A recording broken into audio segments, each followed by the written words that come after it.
Check 1 2.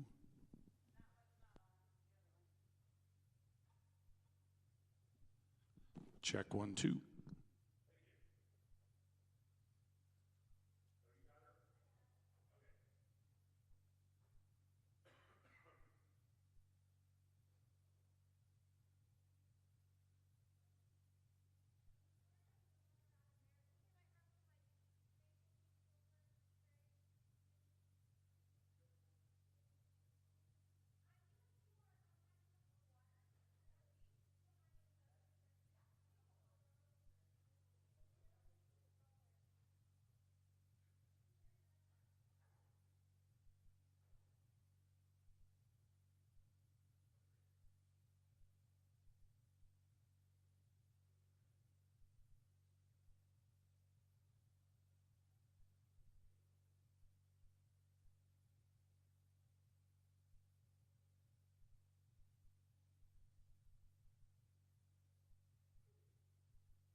I'm Monica.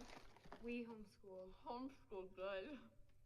Other school, less. Hi, I'm Monica Whitman.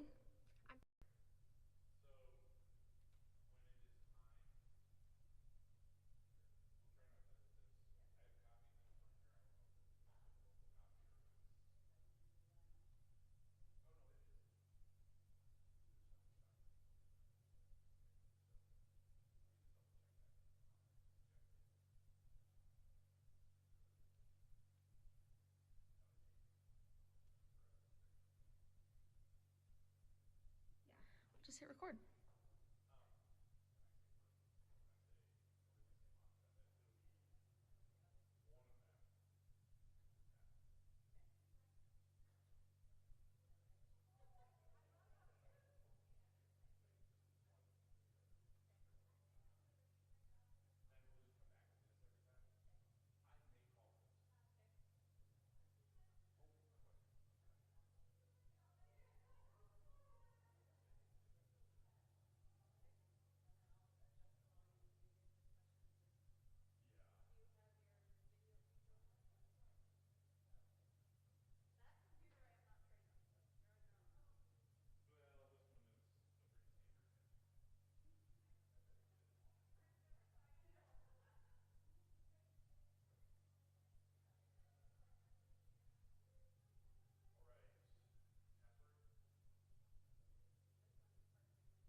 All right, good evening, everyone. Oh, Andy, are you recording this? I think he's trying. You're recording this? Okay. I like You need the I like using the mic, then I don't have to feel like I have to speak loud. I probably don't, but it just makes it easier to speak regular volume. Welcome to our roundtable this evening, and we wanted to start off just by talking about what this is all for and what classical education is all about. Now, some of you know a lot about classical education, been in it for years. Some of you maybe don't know a whole lot about classical, but I want to do something that is always a good thing to do whenever you are embarking on any kind of mission, any kind of endeavor, especially your kids' education. And that's to begin with the end in mind. So as a teacher, I taught for many years in high school, then I was a principal for many years. What I found was most important in teaching, and this is just with anything in life, right? You gotta have a plan, you gotta know what you're going for before you start, right? And with our kids' education, sometimes it can feel like, well, yeah, we're doing this education thing, we're doing this family thing, but where's it really going? What are we really trying to get out of this? We don't really know, but we don't want to be behind the other families, so we're trying to do stuff, and we're trying to learn stuff, and it can kind of feel a little chaotic. So what I want to talk about is beginning with the end in mind, and when we are taking it upon ourselves to educate our own children, it's obviously really good to really define as well as we can, what are we going for here? And so this is the way I like to put it, and this is the way education should have been set up everywhere and in the public schools, but usually it isn't. But we should start out with, when it comes to our kids' education, is what do we want our kids to know and be able to do by the time they leave our homes? What do we want them to be able to have mastered by the time they leave our homes? Who do we want them to be? Who do we want our family to be? Who are we as a family? And so this might be a good thing to kind of get us warmed up here. I'll give you like a minute or two. You can talk with your spouse or if there's someone near you. Really quick, what are a few things that just pop off the top of your head? Like, these are things we want our kids to know and be able to do by the time they leave our home. Now, try to not focus on high school graduation requirements in this. We're talking about areas like relationships. What do you want your kids to be able to know and be able to do when it comes to having healthy relationships? Finances, spiritual life. Think about these realms of life that we all know are super important, we live in every day. What do we want our kids to be able to know and be able to do and master in these really important areas of life by the time they graduate? Let's talk about that for a few minutes, and then I'll have you guys shout it out back to me, and I think we'll all probably agree, but it's good to think about these things. So go ahead and talk about those with someone next to you, or maybe pull in somebody else next to you, it doesn't matter. What are the things we want for our high school graduates?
All right, it's probably long enough to think of a couple things, right? A few things.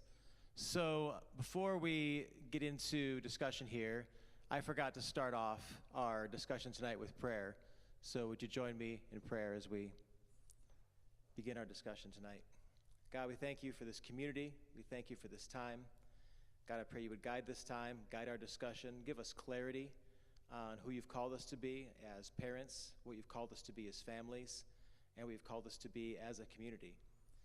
Guide us to teach our children diligently your word, your ways, your statutes, so that they may grow to be a threat to the kingdom of darkness. We pray this in Jesus' name. Amen.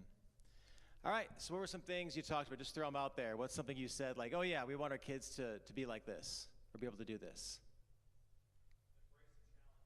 Embrace challenge. That's a good one, right? Like, we want our kids, I love the way this was put once, because a lot of times the public schools, what they were always focused on is we got to get these kids ready for college, right? College ready. That was always the rallying cry.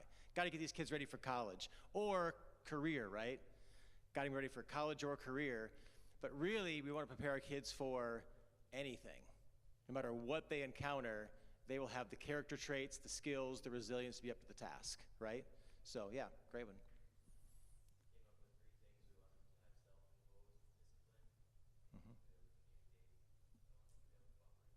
It's awesome. Self-imposed discipline, communication, be able to communicate well, and be able to cooperate well.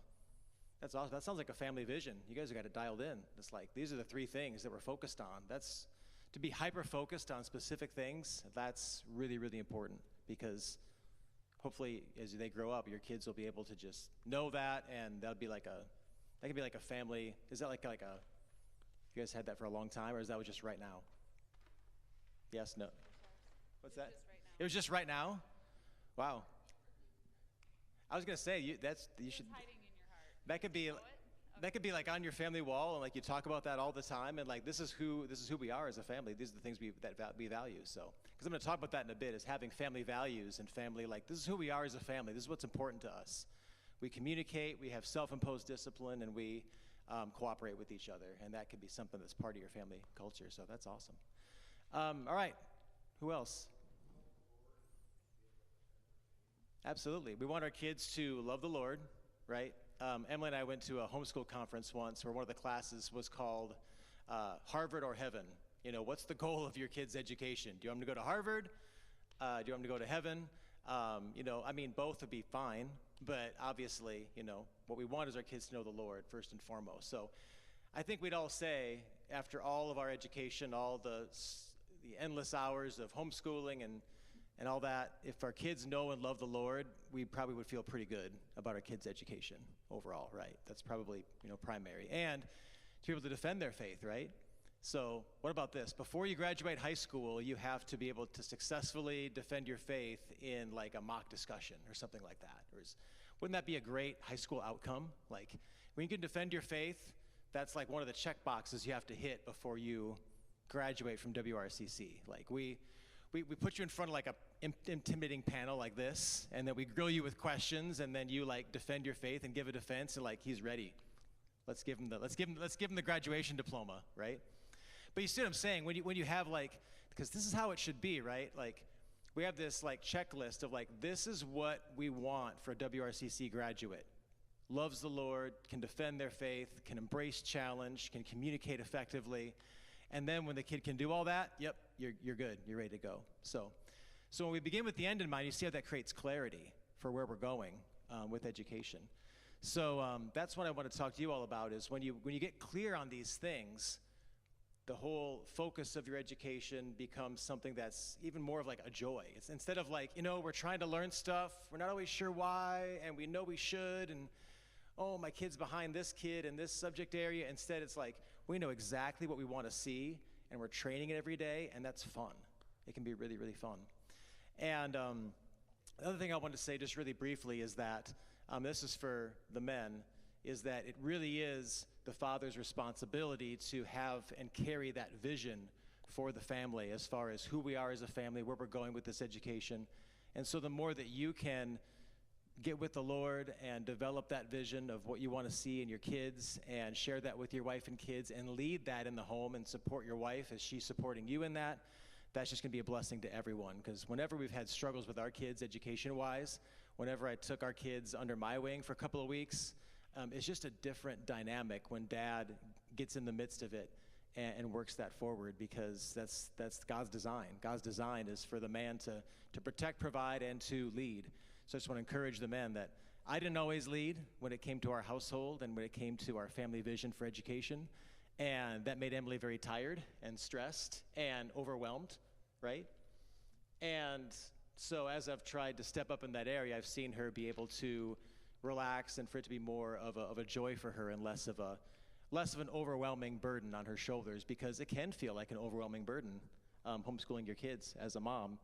And like I said, when the father takes on that mantle of leadership and direction and is willing to take on the hard things when necessary, she relaxes and it becomes more of a joy.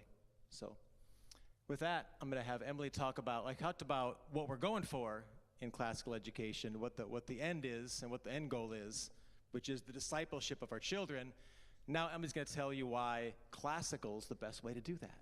So. Well, I mean, there's a lot of ways to do it, but obviously we've done a lot of research on this. We've landed as a family on classical, and obviously you guys are all in WRCC, which is a classical co-op.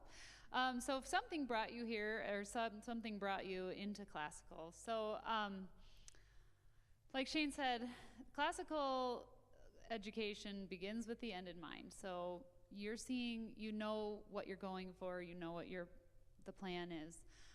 All of it has a purpose, and you kind of have to just, like, in some ways you have to kind of trust it and trust that it's going to come full circle in the end. So I want you to think about what was the last new skill or hobby that you learned. Okay, so maybe get in groups of, like, maybe mix it up a little bit. I think we should have some, I thought we might be out in the cafe court. So maybe get in like some groups of like 4 or 5, but have a couple, not just your family. So mix up a little bit. And talk about, you guys, it's okay, you can move. You can move and you can talk. Talk about what the last new skill or hobby that you learned was, okay? So think about that and get together, and then I'll ask you your next question.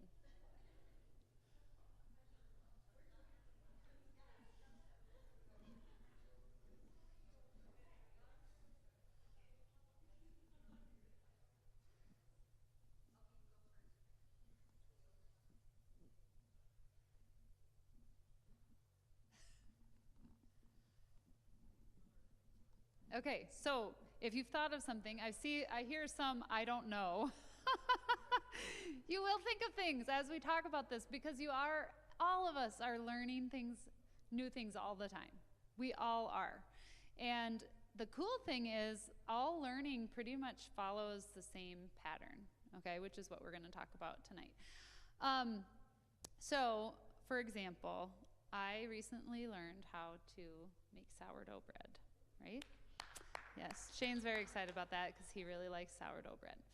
Okay, so starting out, I was super intimidated. I knew how to make yeasted bread, but I was like, sourdough, it sounds hard. People talk about it like it's hard. You have to like feed this thing, and I don't even know what the thing is. Some people name the thing. What's happening? And so I didn't really know where to start, but I did finally decide, okay, I'm gonna do this. And I got to go to a workshop where this lady just like walked us through it step by step. And the first thing she had to teach us was what everything was, right? I had to understand, what is a starter? What does it do? Why do you need it? What even is sourdough bread? How does it become bread? So I was learning just the talk of sourdough, right? I had to learn what the terms, I had to learn what everything meant. I had to get new tools in my kitchen, things I didn't have before. I had to get them in order to make this bread because it utilized tools I had never had before. So now that you have a little more context, think again, what's the last skill that you learned, and skill or hobby that you learned, and what did you do first and where did you go first? You might have gone to YouTube. It's a good resource. Maybe you changed out an outlet in your house or something, but what was your first step?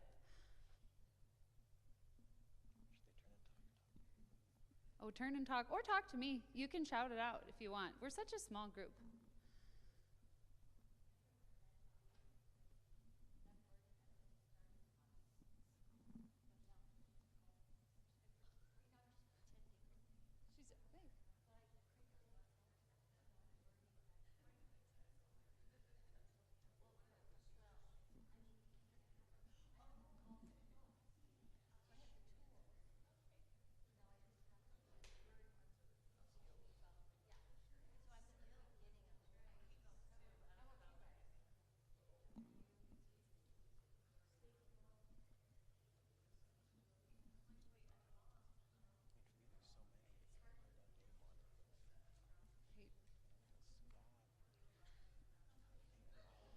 Okay. Has everyone had enough time, or do you need a little bit more time? Okay. Oh, Shane says it wasn't enough time. We'll keep talking about this. So you had to learn the grammar, right? Emily over here, I overheard her saying she's thinking about a new hobby. Like she's starting a new hobby, but you're in the early stages, right? So she wants to take up golfing. And do you have clubs? Okay, so she got clubs. She's in the grammar stage of golfing, right? She's just getting the tools. She's figuring out what the different clubs are called, like what you use them for. You have a driver and a putter, and that's about all I know about golf. And don't ask me anything more than that. But, because I haven't ever taken up golf, so I don't know anything about it. But if I were to take up golf, I would be in the same boat as Emily. So the beautiful thing about learning is that everything we learn, it follows these same patterns, and classical education has been around forever. It's pretty much the model that was used from the beginning of time until about 250 years ago, roughly, when the Industrial Revolution happened and they wanted people to just work in factories and not really think. That's when classical education stopped being the norm, okay? So, and there's a lot, if you want to dig into that, there's a lot about that. But you guys all homeschool, so you all have already decided you don't want what the school is offering, right? So I like to, when I was director of CC, I always kind of talked about it in terms of a puzzle. So who can tell the group what's the first thing you do when you're doing a puzzle? The corners. Yeah, you find the corners, and then you do the edge pieces. Exactly. If you don't do it that way, you're definitely a psychopath. I mean, I'm and you need to be evaluated. We have a doctor in the house. Not that kind, but still, he might be able to help. No, I mean, I think everybody that does a puzzle, you're going to do the outside edges first, right? So what does that do? I mean, can you even tell what's going to say you have a 500-piece puzzle and you just have the edge done? Does it look like much at that point? Not really. I mean, generally, you can't even tell what the picture would be. If you didn't have the box in front of you, you can't tell if it's puppies or if it's a landscape or if it's, you know, whatever. So that's kind of like, I think of that as like the grammar stage. That's our foundation, okay? That's when our kids that are in elementary school, they're memorizing so many things. They're memorizing the timeline, they're memorizing Latin terms, they're memorizing grammar things like what is a noun, what is an adverb, what are these things, and they're filling their little brains because, as we all know, little kids can memorize things really, really well, right? Like when you're little, you can learn things so fast. And as it turns out, the brain is it considered a muscle, Dr. Moyer? It's just an organ, right? I like to think of it as a muscle.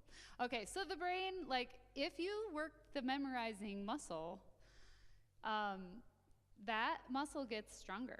It gets better. You learn tricks, right? Like we have some kids in the room that have been memory masters in the past, and let me tell you, like it's incredible how much people can learn. People back in the day would memorize, you know, the whole first 5 books of the Bible. They could recite them.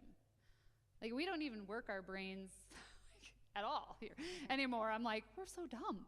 But we're trying to like fight against that, right? Not be quite that dumb.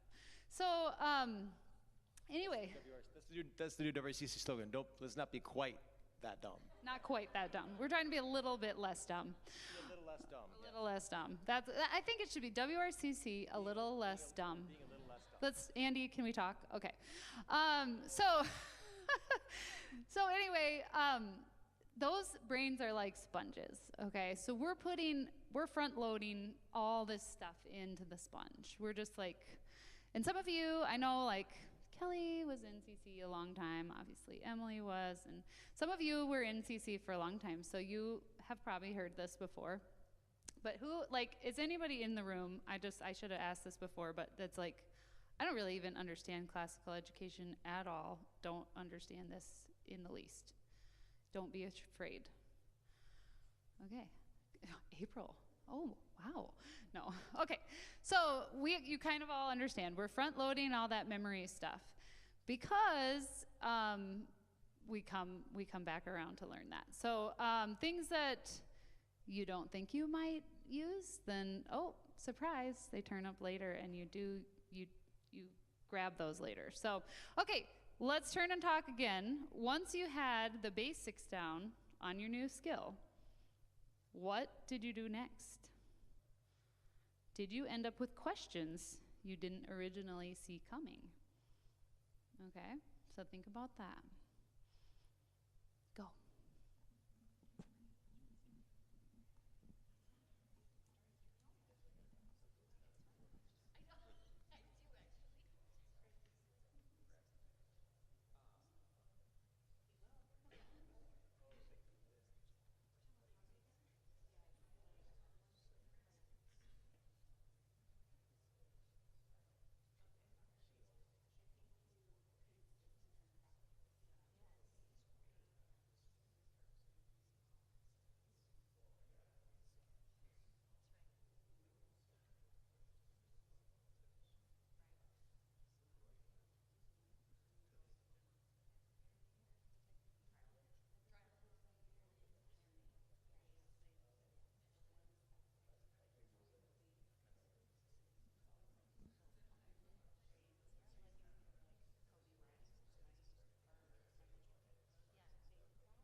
Okay, Shane says we're good. Is everybody good? Okay, shout out. Tell us what were your next steps? What did you guys talk about? You do the thing. Yeah, you do the thing a lot, right? If you want to get really good at it. You have to go golfing if you want to actually be good at it, right? Okay. Let's hear Aaron. Consistency, commitment. Trial and error. Trial and error, that's a good point. Practice, trial and error. Yep. For sure. Yep, you learn by doing, you learn by mistakes. You learn maybe from other people. Like if you run into a problem or your golf swing just isn't getting better, you might hire a golf pro to be like, okay, help me. I can't figure this out. Right? You bring in the experts if you can't figure it out. What else?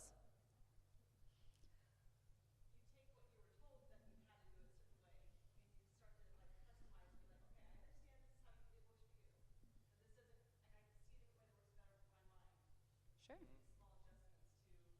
Yeah. You start with like the paint by numbers, but then you start figuring out, oh, I can do this even better, my own way, Yeah, totally. Yeah, true. I mean, I think that's a really good point I hadn't really thought about is that once you get better at something, you realize like what corners you can cut, right? And that's me. I'm like, how can I make this more efficient or a little bit faster? So, or like what things you can't. What is a non-negotiable? I have to do it this way. Yeah, good point. That's good. Anything else? All right, so the second stage of the trivium, I should have started with that, but the classical, at least what we're using, there actually are other stages into the upper college years, but what? Oh, a little less dumb. I love it. I was like, what did I say that was so funny? Everybody's chuckling. It's upside down. So. And it's upside down. I really like that. I really like that. I want that shirt, so just hang on to that. Don't delete it yet so that I can make the shirt, okay? And I learned how to make shirts. That's another thing I learned how to do recently. So, I mean, we're all learning things all the time. But, so the second stage is the dialectic stage, and that is where you start really asking the questions. You're doing it all the time. You're, for kids and their education, they're starting to actually dig into what the things they memorized are, right? So instead of just memorizing what is, what this word in Latin means, now they might actually start working on translating a Latin sentence, right? They might start looking at the words and start putting that into the, a formula to actually change it from Latin to English. Or they might start writing papers and actually, having to add an adverb or, who, which clause or something, these things that they've learned. Or you might be able to say, well, that's not a complete sentence because what does a complete sentence need? And they'll know because they memorized what a complete sentence needs, right? It needs a verb and it needs a noun. So anyway, all this stuff. But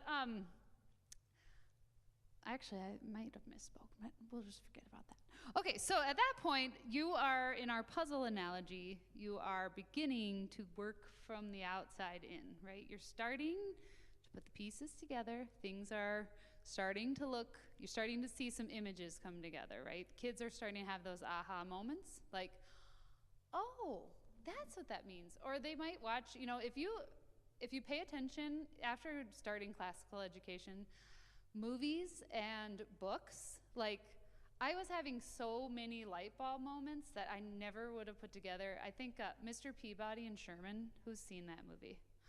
Okay, so there's like all these historical references in that movie, and I was really dumb with history. I did not have a good history education, and I think if I had seen that movie prior to knowing the history timeline, I think most of it would have gone way over my head. I don't think most kids would even know what most of those things were. But because I had all that stuff in my head from these CC songs and stuff, I was able to go, oh, that's cool, I know about that, oh, I know about that. And it was really, really fun. And your kids will do that too. They'll be reading a book and they'll say, oh, that was at the same time period as that, because I know that those two people lived at the same time, and they start to kind of put those things together. So that's called the dialectic stage. And yeah, at that point, this is like in their age range, like as far as school. And granted, these stages, like, we go through them as adults. So like, you don't have to be in elementary school to be in the grammar stage. But as far as it relates to how our WRCC program is set up, the elementary years would be the grammar stage, and then as you move into like upper elementary, middle school, early high school would be the dialectic stage, or sometimes they call it the why stage, where kids start asking the why questions. And you'll see kids start to challenge their faith at this point too. They're gonna start thinking about, like, is this real? Do I believe this? You've been telling me this, but I'm not sure if I believe this or not.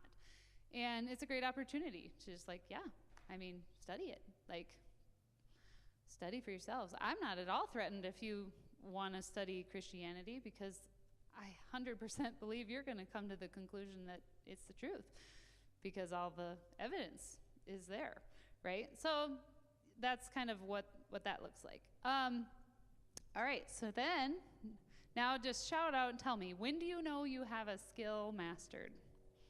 At what point are you like, I'm a master, got this? First one that comes to mind for me is, I know I have something mastered when I can show somebody else how to do it well. When I can teach it to somebody else, I've got it pretty well down. Not to say, when we say master, we don't mean you're perfect, because no one ever does anything perfectly. But it means that you could do it in your sleep. Like, this is something, or you could, Emily and I probably aren't in this category, but you could get up in front of people and talk about something for hours just without any preparation. We did prepare, by the way, but if you can get up in front of people and just talk for hours about a certain topic, you've got mastery in that topic if you can teach it to others. And maybe if you can produce new information about it, like if you can write about it, or make a book about it, So. Yeah. Any other thoughts on that? I guess he just answered the question. No? Might be others. Yeah, so at this point you're teaching it, or you've shown mastery. You don't have to pull up the YouTube video anymore. You now know how to change out that outlet, or you don't have to have the Golf Pro helping you anymore. Like, you know how to play the game, you know how to keep score, you know. Emily's teaching the Golf Pro. Yeah. So once Emily's the Golf Pro, then she'll know that she's mastered it. So we'll wait for that, Em. We're waiting for you to become a Golf Pro so that you can teach other people. Yeah, exactly. Yeah. So in life, this looks like, of course, teaching or coming up in front of a group, showing someone else, maybe writing a book. In school, this might look like debates, things like that. This could look like older kids helping older siblings, helping younger siblings, maybe with math or something like that, where, you know, they don't have to like use the book. They just know how to do algebra. They can just do it. This looks like, yeah, like debate, defending their faith, apologetics, that kind of thing, where they can think deeply about a subject and think through all the pieces and be able to defend and teach or explain whatever it is they're talking about. Does that make sense? Yeah. Okay. So now, just a little food for thought. I'm going to look at the clock. Okay, we're right on time. So if you bought a brand new puzzle, would you trust that all the pieces are in the box? Yeah. Okay. If you bought a puzzle at Goodwill, would you trust that all the pieces are in the box? Would you be, if you're like, you're doing the Goodwill puzzle, you're maybe a third of the way in, and you're like, I'm sure I don't have this edge piece. I don't have it. I know it's not there because I can see all the pieces in front of me. It's not there. Are you going to keep doing that puzzle? I don't do puzzles, so I need to know from the puzzle people. Are you going to keep doing it, or are you going to be like, to heck with this thing. I'm going to get a puzzle that has all the pieces and not waste my time? It'd be super disappointing, right? To like, you get it all done except for one piece. Like, do you want to spend hours of your life doing that? So I like to think of classical education. It's the tried and true. It's the puzzle in the plastic, okay?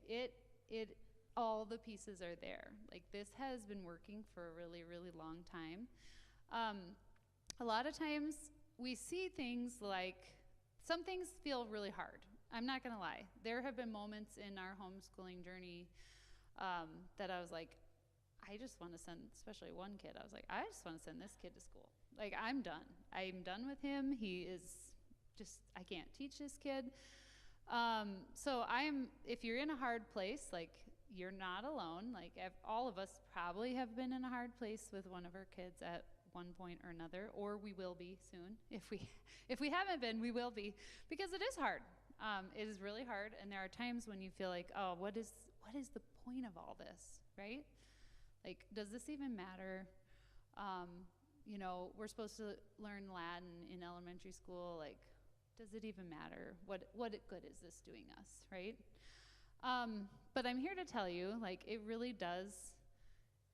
When you put the time in on the front end, and honestly, you don't have to put in that much time. It's really not as hard as it seems, and the beautiful part is we're in a community where we can all help each other with this. Like, you're not doing this alone. And so, if you put that time in the elementary and they learn this stuff, they learn the timeline, or they learn these history snippets, or they learn the parts of speech, it's great, because when they get into high school, middle school and then high school, that stuff is already there. So then when they read their book, they're not trying to remember the names.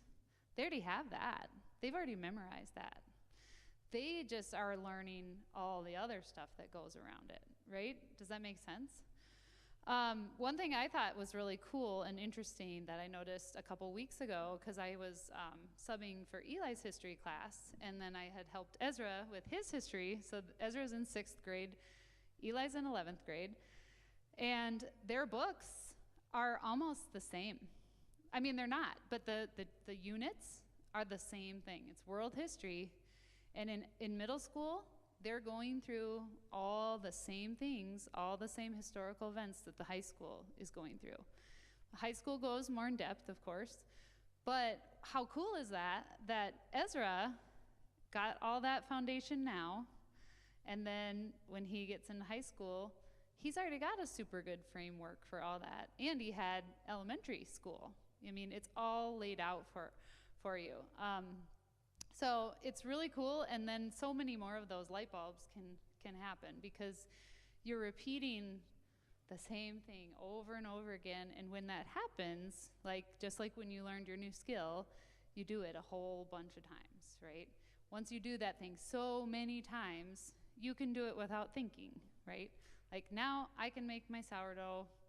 I don't have to, I do look at my recipe because I forget the numbers, but I don't really have to think that hard, right? I know if I do these things, it's gonna turn out. I don't have to stress about it or worry about it. I'm just going in, shaping my loaf. Shane thinks that's a funny thing to say.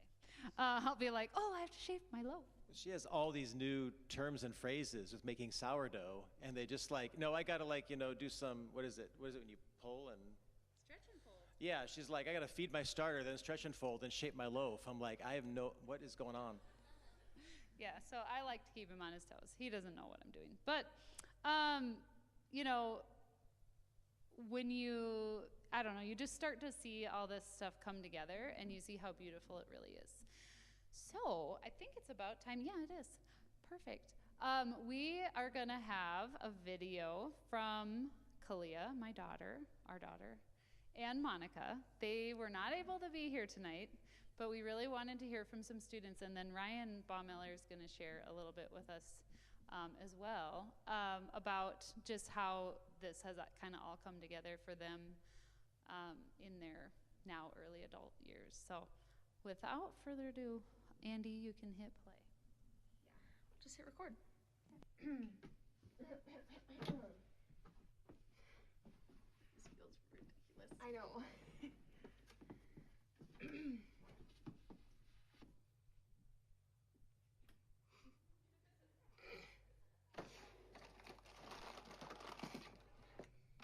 My name's Kalia. My name is Monica. We homeschool. Homeschool good. Other school, less good. Homeschool makes you smart. Other Like school us. make you dumb. Like dumb people. Don't be dumb. Mm-mm. I eat cheese crackers. Feel like that was great. No, great. Okay.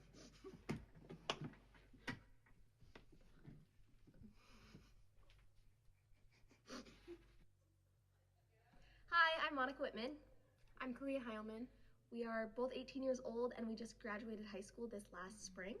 And we just wanted to talk to you guys about what our education looked like through middle school and high school, and even before that, just with the classical education and how that is helping us in our life today. Mm-hmm. Yeah, so the first thing I kind of wanted to talk about is the memorization aspect of it. A big thing growing up in classical conversations for us was learning how to memorize things, and that's something that's really focused on in classical education, and that's been super helpful for me. I've been in college this last semester, and there's so many classes that require me to just have things down in my brain memorized, and so that foundation of learning how to memorize things at a young age has really helped me with that. Yeah, for sure. It's definitely a big part of just being coherent and conversant. And another big part of that was we were trained to do debates and do all this stuff, which really just helped us with articulating our beliefs and being willing to have hard conversations with people, but also work on preparation and being thoughtful about what you're saying and not just spitting stuff out. So that was a really good part of that education as well, was just the different aspects that we got to learn about. And the different ways we were pushed. So in debate, which was something that initially was definitely very uncomfortable, but through that we were able to learn and grow as people and also better understand the world around us by just knowing how to talk to people. Yeah, absolutely. And kind of going along with that, responsibility was a big thing that I learned through my classical education, not only because, especially in Challenge and CC, I was responsible for the work that I was doing, and I had to show up and I had to have things done, and there was nobody holding my hand through that. I had to take accountability. So, you know, if I showed up for a debate and I didn't have my work done, my partner was left to do it by themselves, and then I had to pay those consequences.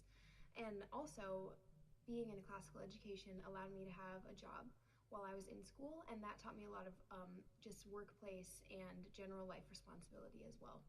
Yeah, for sure. That's been a really big part of my growth as a person, just being able to have that, like, to step out and say, yes, I'm in school, but also I can balance it with work and be learning with that too, so that's really good. I also think a big thing is cultural understanding, and having a job is a big part of that, but also just what we were able to learn in a classical education. The focus on history and literature and being articulate was something that was really helpful for me, and I think just helps me to approach life because I know what came before me. I know what the world looks like and why it looks like it does, and I'm willing to have conversations with people about that, and I'm also always trying to learn more. Yeah, absolutely. Another thing kind of going along with that, just learning more things about the world, is seeking truth. That's something that you really are focusing on in classical education. Like asking questions, knowing why something is the way that it is, and just learning to not accept everything people say to you as truth, but to actually evaluate it against evidence and against experiences you've had and what you know, and really to just be inquisitive about life and about the deeper meaning behind everything. Yeah, definitely an overarching theme that was just really helpful for, I think, both of us throughout our homeschool and classical education was just the theme of critical thinking. And like, it is your responsibility to figure out problems, to solve things. And that's really hard initially, but also it teaches such good things, whether that's in work, whether that's in school, whether that's just hanging out with people and just trying to have responsibilities. Critical thinking has helped us everywhere, and so that has been such a powerful part of having a classical education. Yeah. So, yeah. Absolutely. So I hope this was helpful for you guys. That's just a little bit of what we kind of learned through our classical education and how it has benefited us in our lives. But yeah, thank you so much. Thanks.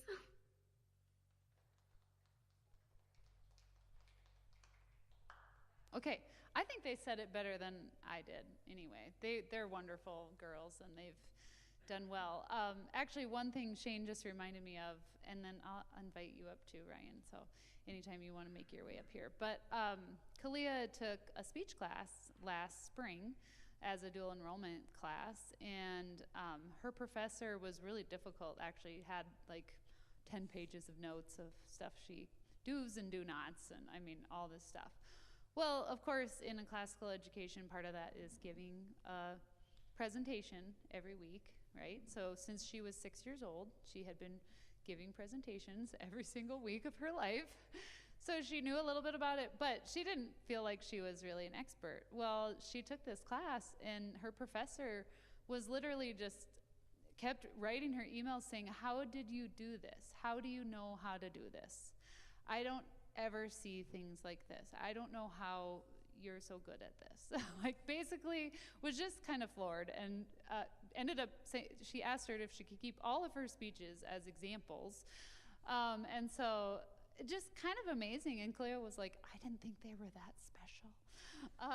But apparently they were pretty good to the speech teacher. So things like that happen all the time. And I loved that they brought up the critical thinking, because that's a lot of that logic piece. And when we talk about learning logic, that piece really gets kids thinking critically and not just taking something because someone said it.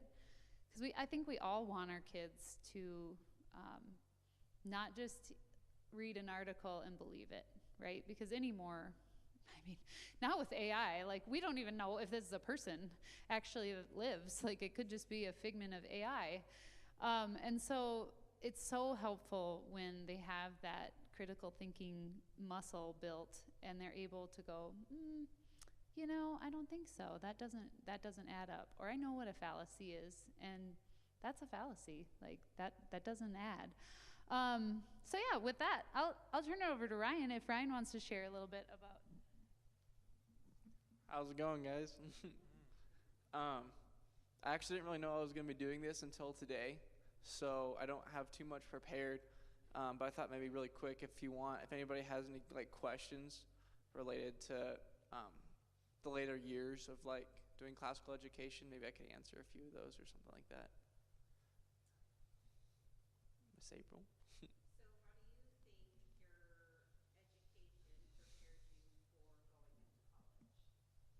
So actually, I'm starting college this Monday. So I don't have all the, like Kalia, I haven't gone through that quite yet. But I feel like I'll be ready, and I think I've gained a lot of the skills that are needed for that. And I'm doing a business degree. Taking like a communications class, so I think that's going to be helpful in that. All the papers and speeches I've had to do before. So I don't have like a full answer to that yet, but I think it's going to go really well because of all I've learned. So. Follow up? Yeah. Oh, I need this? Oh, okay. So with classical education, obviously there are certain subjects that are covered. So like Latin, right? Do you feel that it's not valuable even though you're taking a business degree? Well, I feel like in the moment, honestly, with Latin, it was a little bit of a struggle for me. But looking back after doing like Spanish and stuff, it was a lot more valuable going back and seeing like the roots of things and where things came from in words, and you kind of connect a lot of dots doing that. In the moment, I think I didn't enjoy Latin very much, but later I kind of realized the value of it. So. Do you feel nervous sitting up here talking to everybody right now? Just a little bit. It's not too bad. So I can guarantee you most high school students can't stand up here in front of adults and talk like this. It's totally not normal. So he's a little less dumb than the high schoolers. Just a little bit. Any other questions, anybody?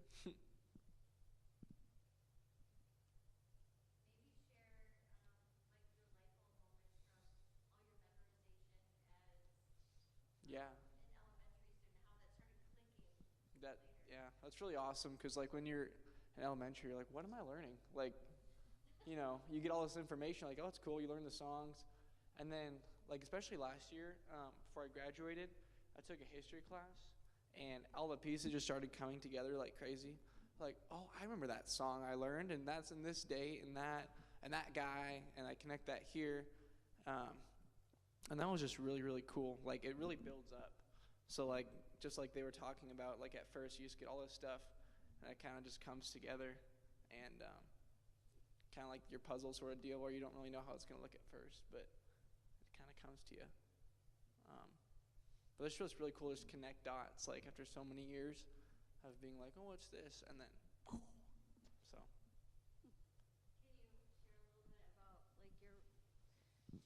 Can you share a little bit of his mom?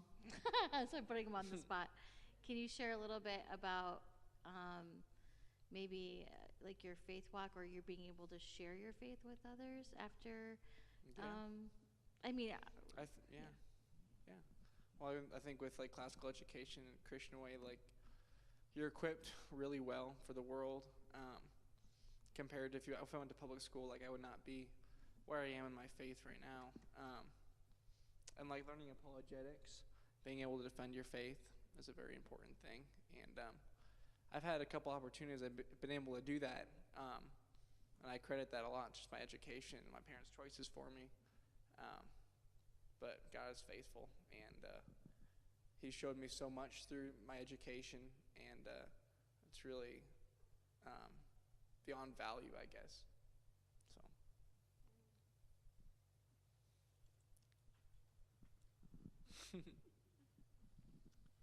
So if you could talk to yourself that, you said you didn't like Latin, what would you say to yourself now to give yourself encouragement to stick with it? Because, we have students who like, why do I have to take Spanish? Why do I have to do Latin? Why am I memorizing this? And they get tired of hearing me say, just trust me. You need to trust me and just do your schoolwork. What was the best encouragement for you, or what would you say to yourself now about sticking with it when you don't want to learn a subject? That's kind of a tough question. Sometimes you just kind of got to look for the future and just have faith, obviously, in like what your parents have chose for you. Like they've gone and done the research, they know, and your teachers, like, you know, they know how it's going to turn out for you, and you kind of have to trust that. I don't know, it's kind of a hard question. I don't really know what I would tell myself in that. Can I say something as his mom? He did not like Latin, to be honest with you, but it also taught him discipline because That's true. he stuck with it. He did it, and I think that in itself, he taught himself he can do hard things, and the perseverance from that, and then later on seeing, like, when we would drive by somewhere and he would see a Latin word, you know, outside of a doctor's office, or I don't know, just random things, he would start connecting the dots, and I could see him have some, like, where he was like, okay, I did that, you know, and it's clicking, and you can speak for yourself, but I know it says your mom, and of course, some of your Latin, I don't even think they used those books in this program. They were very, My Latin books like, were college level books. Very, very dry. That's not It used. was called Henley Latin. Don't do Henley Latin. It's not, Don't do it. and this co-op does We not had do this that. joke in our class. We wanted to burn our Latin books because they were at very the end hard. of the year. And I think, I don't know what Latin they're teaching, you know, WRCC now, but I would think it's a lot better than what I did. Yeah. Yeah, of course. Yeah.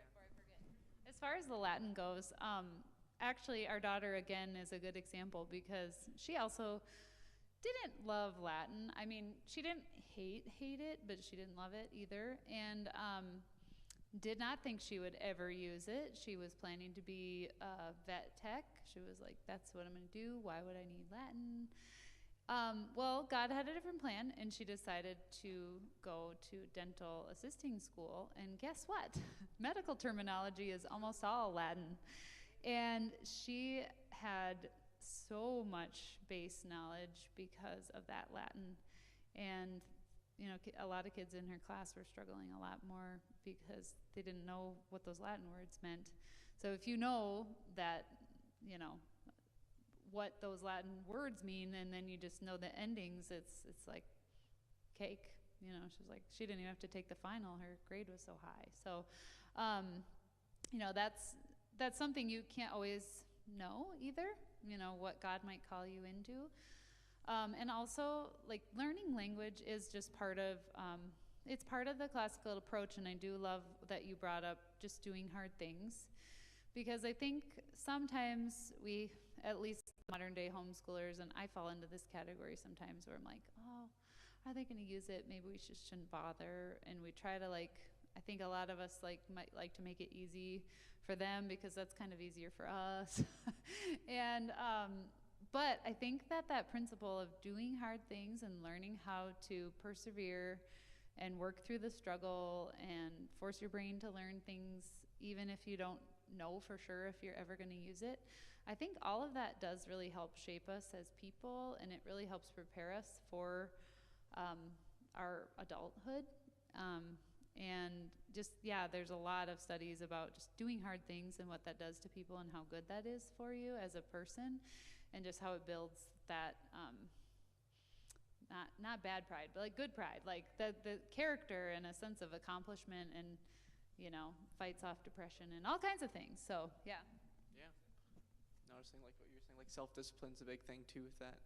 And just going through the whole classical thing, especially when you get into the higher grades, you have to discipline yourself a lot. And it's good to have mentors and, like, parents with you, but still a lot of it's on you, and that's really, really grows your character, like you were saying. So, Yeah, one other thing I like to say to my kids, sometimes my kids are like, I'm not going to use this, or I don't want to learn this today. One question I can come up with is like, what else are you going to do today? So you don't want to learn X.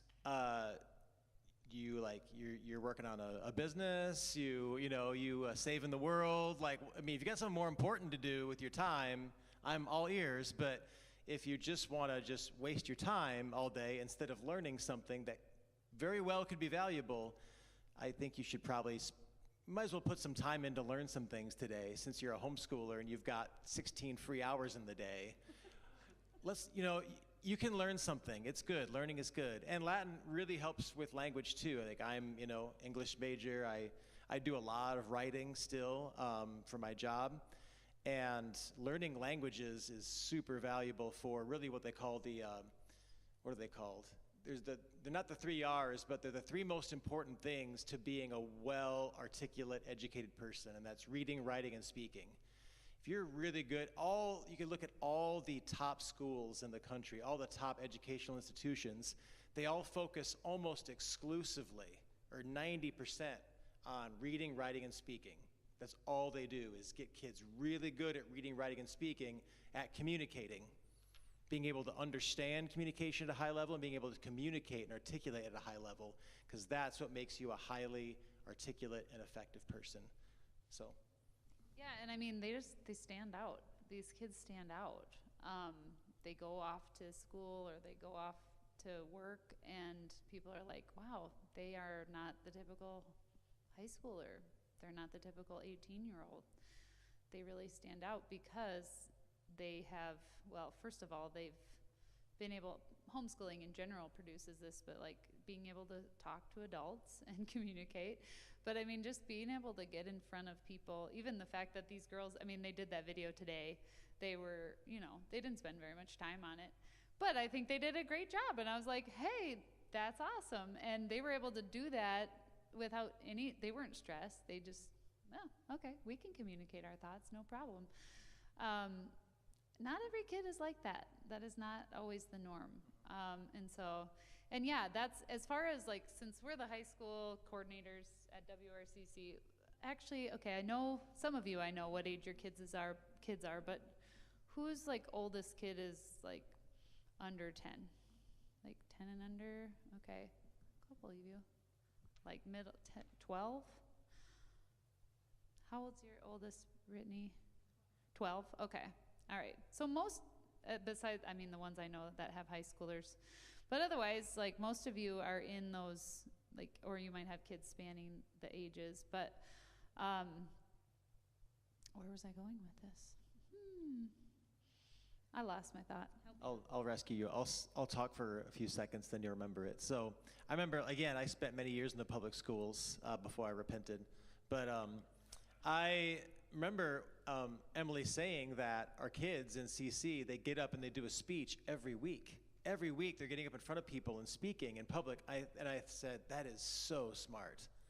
Wow, is that smart? Because I remember my first speech in front of people was in my sophomore high school English class. And I was terrified and not good at it.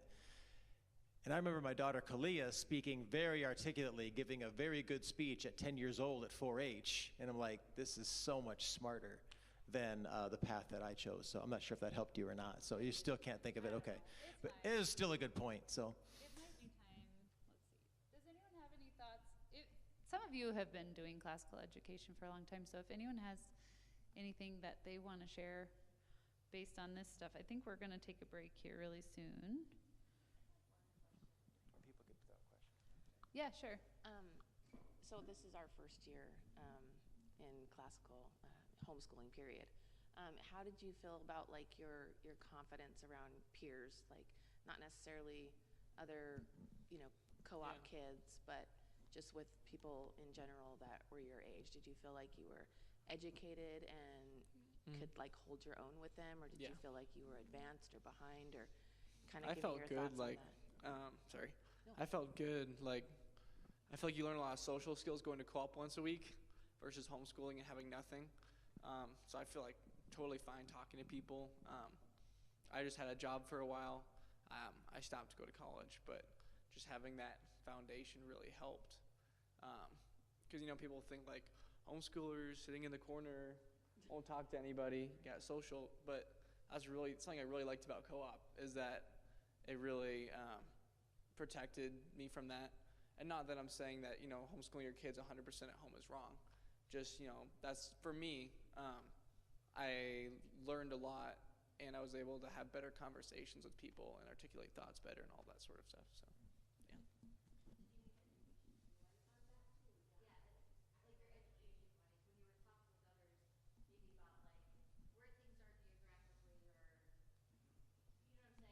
mean like confidence? Like, did you feel like you were behind or anything? Oh, yeah. No, not really. I think I usually try to stay on top of my work, like, and that's another self-discipline thing with co-op is like they're saying, you have to get your work done by Monday, or at least try your very best, and that self-discipline really helps. So that when you come to class, like, I'm prepared usually, and I'm ready to talk with everybody else.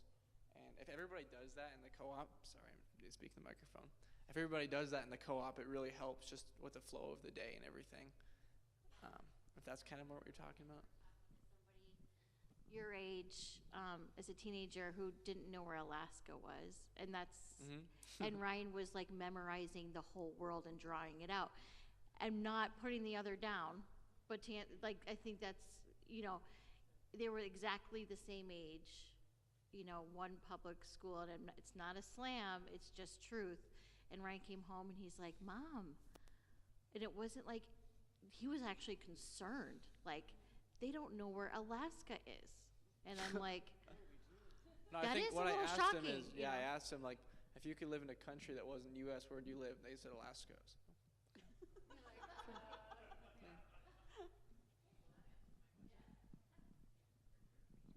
All right, here it goes. I'm probably more nervous than y'all, but I just want to brag on Ryan for a minute here. He is actually being very humble here. He's a very brilliant banjo player, and he has a band, and he is very comfortable talking in front of people, and he can entertain when he was leading the band, and talks to adults, has very good conversations with adults, kids, anybody.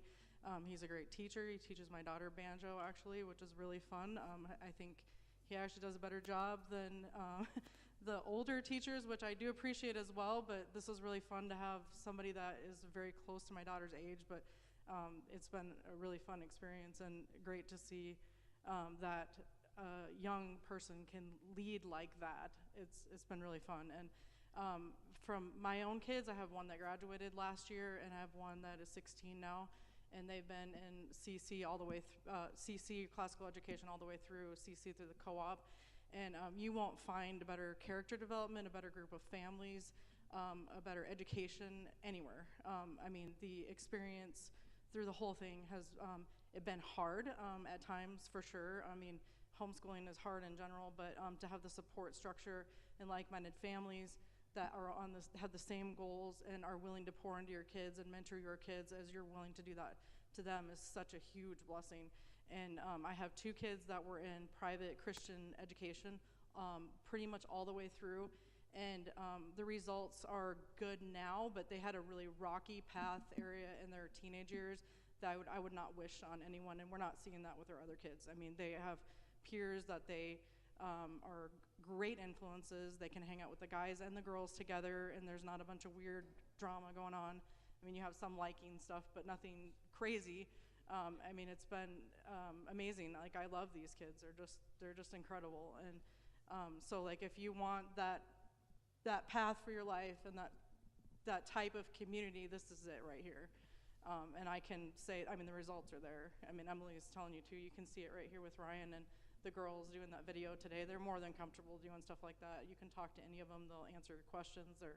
They're awesome. And like I said, I'm probably a lot more nervous than they are because I grew up in public school. So, this is all new to me.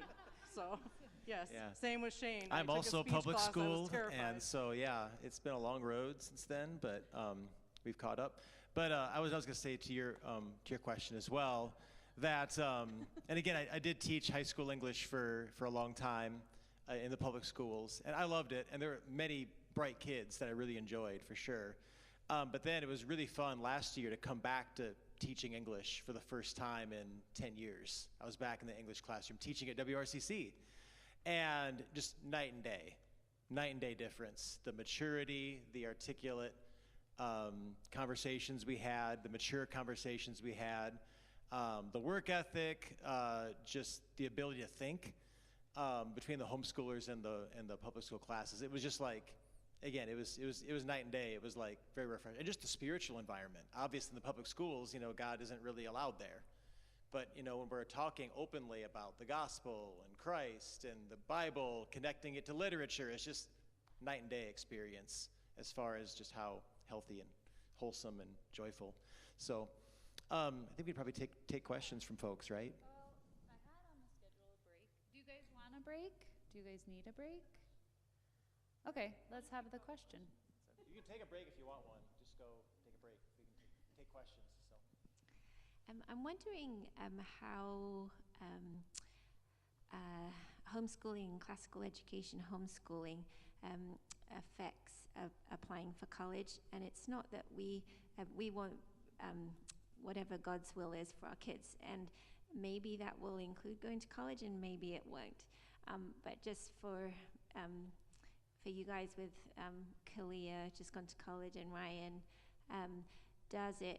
is it harder because you've homeschooled, because there isn't grades perhaps that are produced by a school? I know in the UK, people who homeschool often put their kids into public education for the final 2 years so that they have, I guess, official transcripts of exams, etc. So just wondering here in the US and what your experiences has been on this. Do you want to answer or you want me to? I can answer first. I can tell you a few things. Yeah, colleges don't really care about grades for the most part because they're meaningless.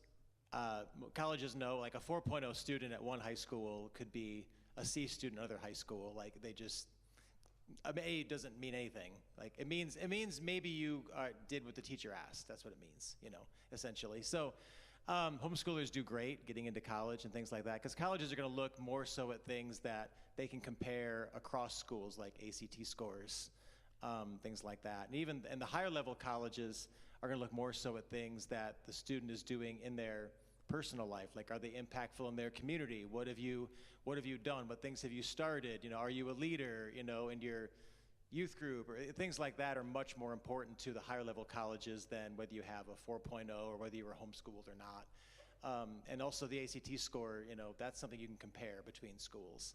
So if your child has a strong ACT score, that's going to mean a lot more than any kind of transcript.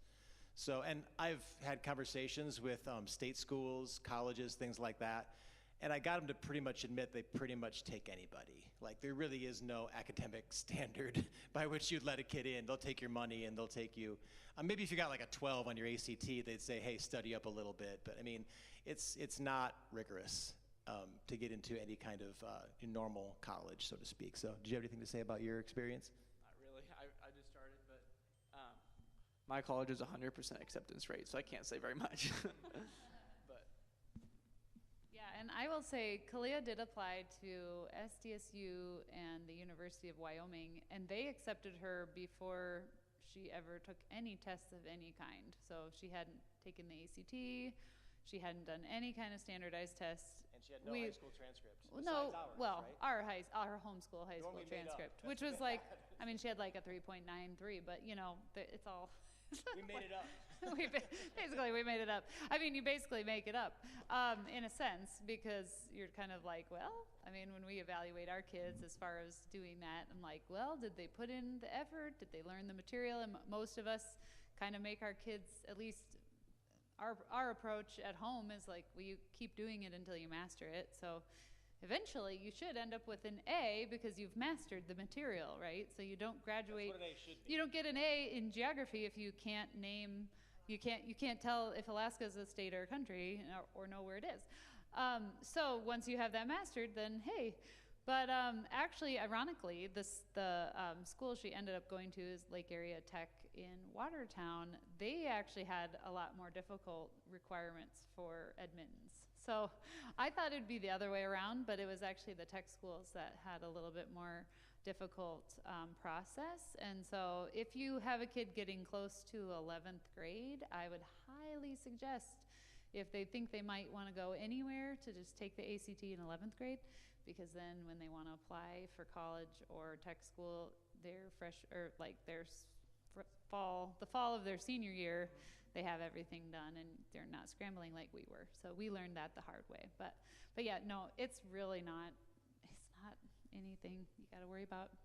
Yeah, and just as far as scholarships and things like that, because that's another level, is like, can they get scholarships or can they, and again, scholarships mostly is going to be based upon things like, their essays, their interview, things like that, which again, what sets a student apart in those categories is what kind of person they are, again, whether they've, been a leader, what kind of life they lead outside of school is actually much more important when it comes to those kinds of things, because Kalia wrote a lot of essays to get scholarships because they're looking at the essays. How do you stand out amongst this sea of 4.0 students out there?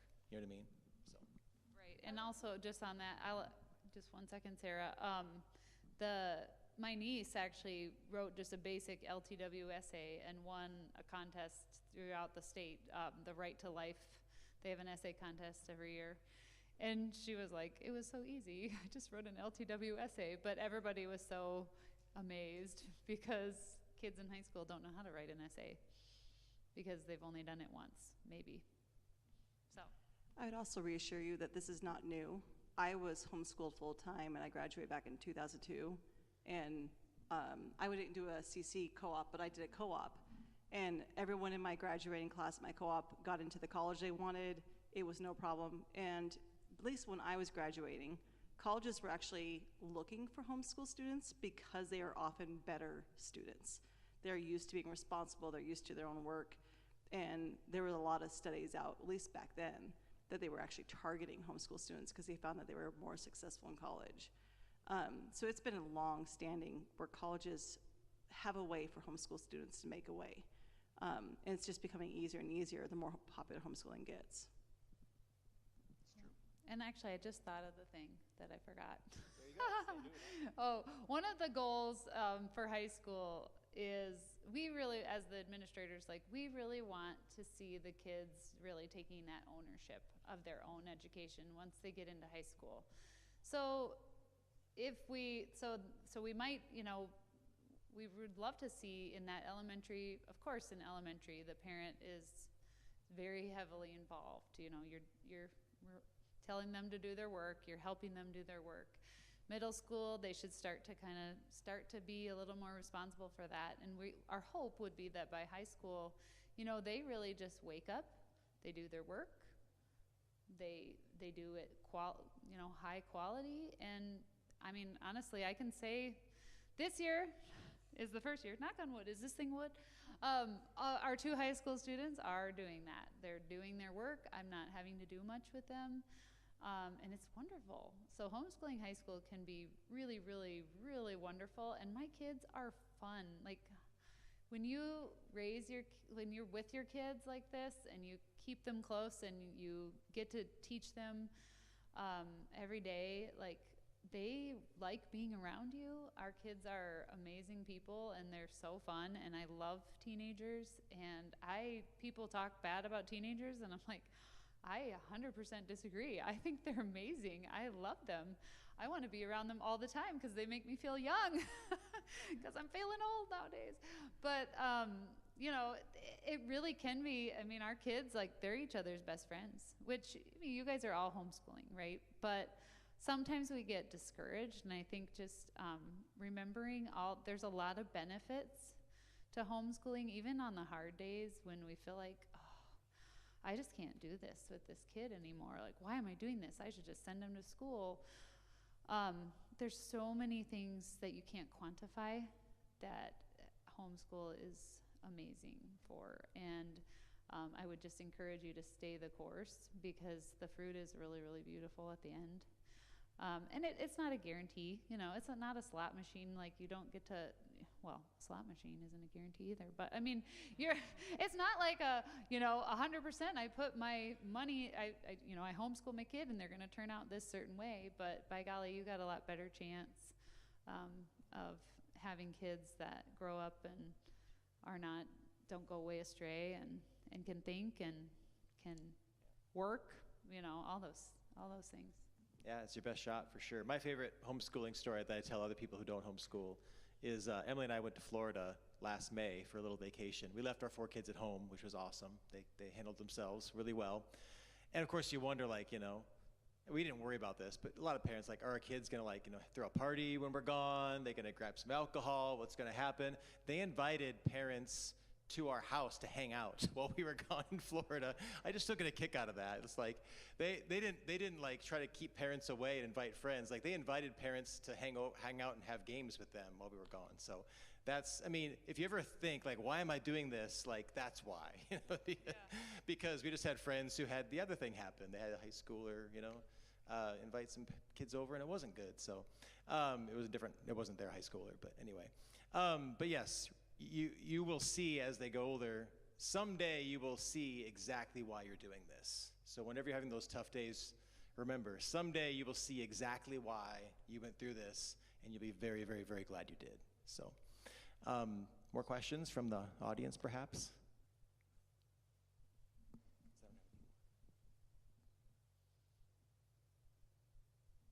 Yeah, and I guess for those of you who have who all has a kid in elementary right now? Most of you, right? Okay. I will say my oldest 3 kids all did Memory Master in CC, which is, it'd be equivalent to memorizing the whole year's worth of work in the program we're doing at WRCC.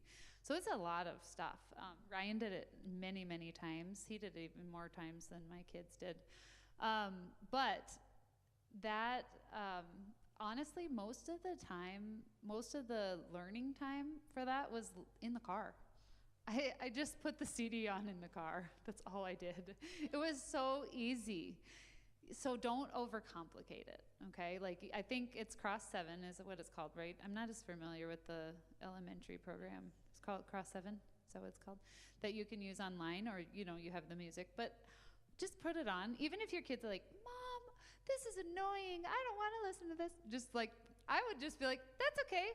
We're listening to it anyway. Or like, I'll turn it off after the timeline song's over. Or she just turns it up. Or I just crank it up louder. And by goodness, they learned that stuff backwards and forwards. And it wasn't that much work for me. I mean, you really only need, I would say, if you spend 15 minutes a day on that memory work, they are sponges. They will learn that stuff.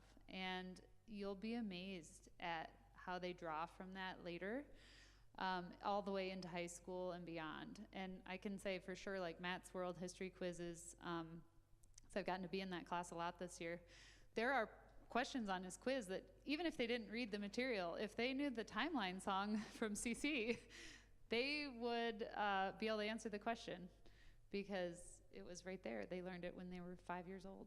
So.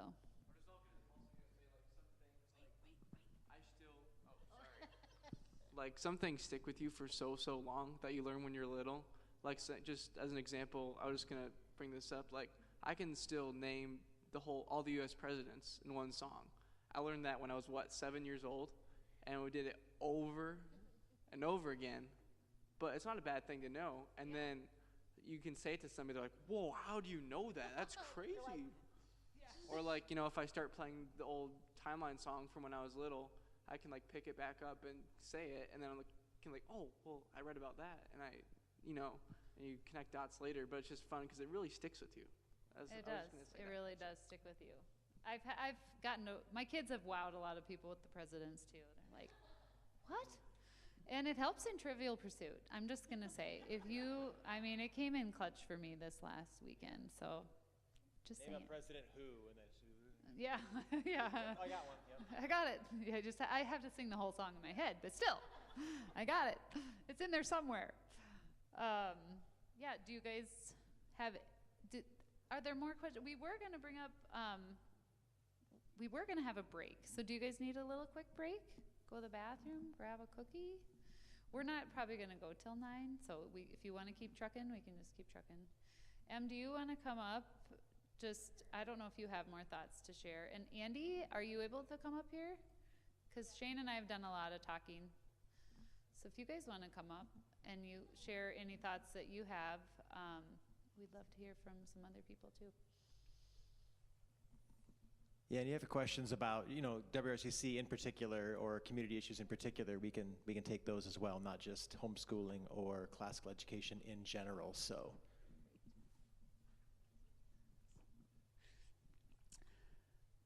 would you 100% advocate for classical education, or would you consider that some students do not fit the classical model? It's a great question. I don't know if, on a foundational level, I don't think learning technically can happen without some, the classical process taking place, right? But that's not the question you're asking. So what you're asking is, can I think of a scenario in which it'd be good or better for a particular student to not go through a classical curriculum? Maybe. I can't think of one. I'm not saying it's not possible. I know that some kids are successful with, I probably shouldn't even bring this up, but there are some kids who are successful in things that are called like unschooling, which is literally like life's a laboratory, with some boundaries in place, like learn what you want and kids will figure it out. Like parents literally do that. It's not common, and to my knowledge, those kids have generally better results in life and in education than public school students. So just by doing nothing, you can do better than the public school, apparently. I've been in the public schools. That certainly is not a classical model. It certainly doesn't work as well.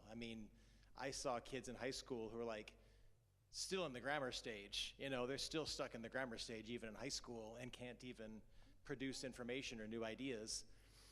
I have to think about that one for a while because, yeah, you've got okay. Well, you can go first. Okay. Well, I do know back many years ago, somebody I was in classical conversations with had a student who definitely had learning challenges.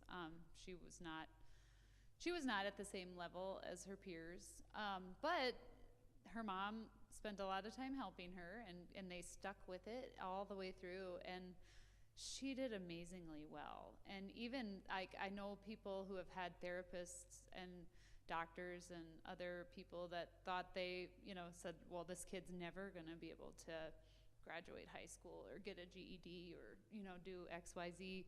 And they've done it. They've overcome a lot because, and it takes a lot of diligence. So that can be true. And I would say there probably are maybe those few rare kids that maybe it really doesn't work for. I don't know. I haven't experienced everything, so there probably are a few out there. Yeah, what I can think of is that there may be schools out there who are not classical schools in the traditional sense. They don't have the classical model, and kids are doing fantastic.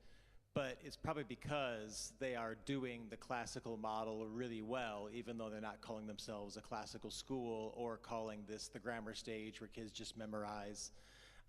Anybody who's doing teaching and training well is using the Trivium classical model, but there's certainly instances where you could be taking a kid through a school, they're doing a great job, but it's not called a classical school, they don't learn Latin, et cetera, et cetera.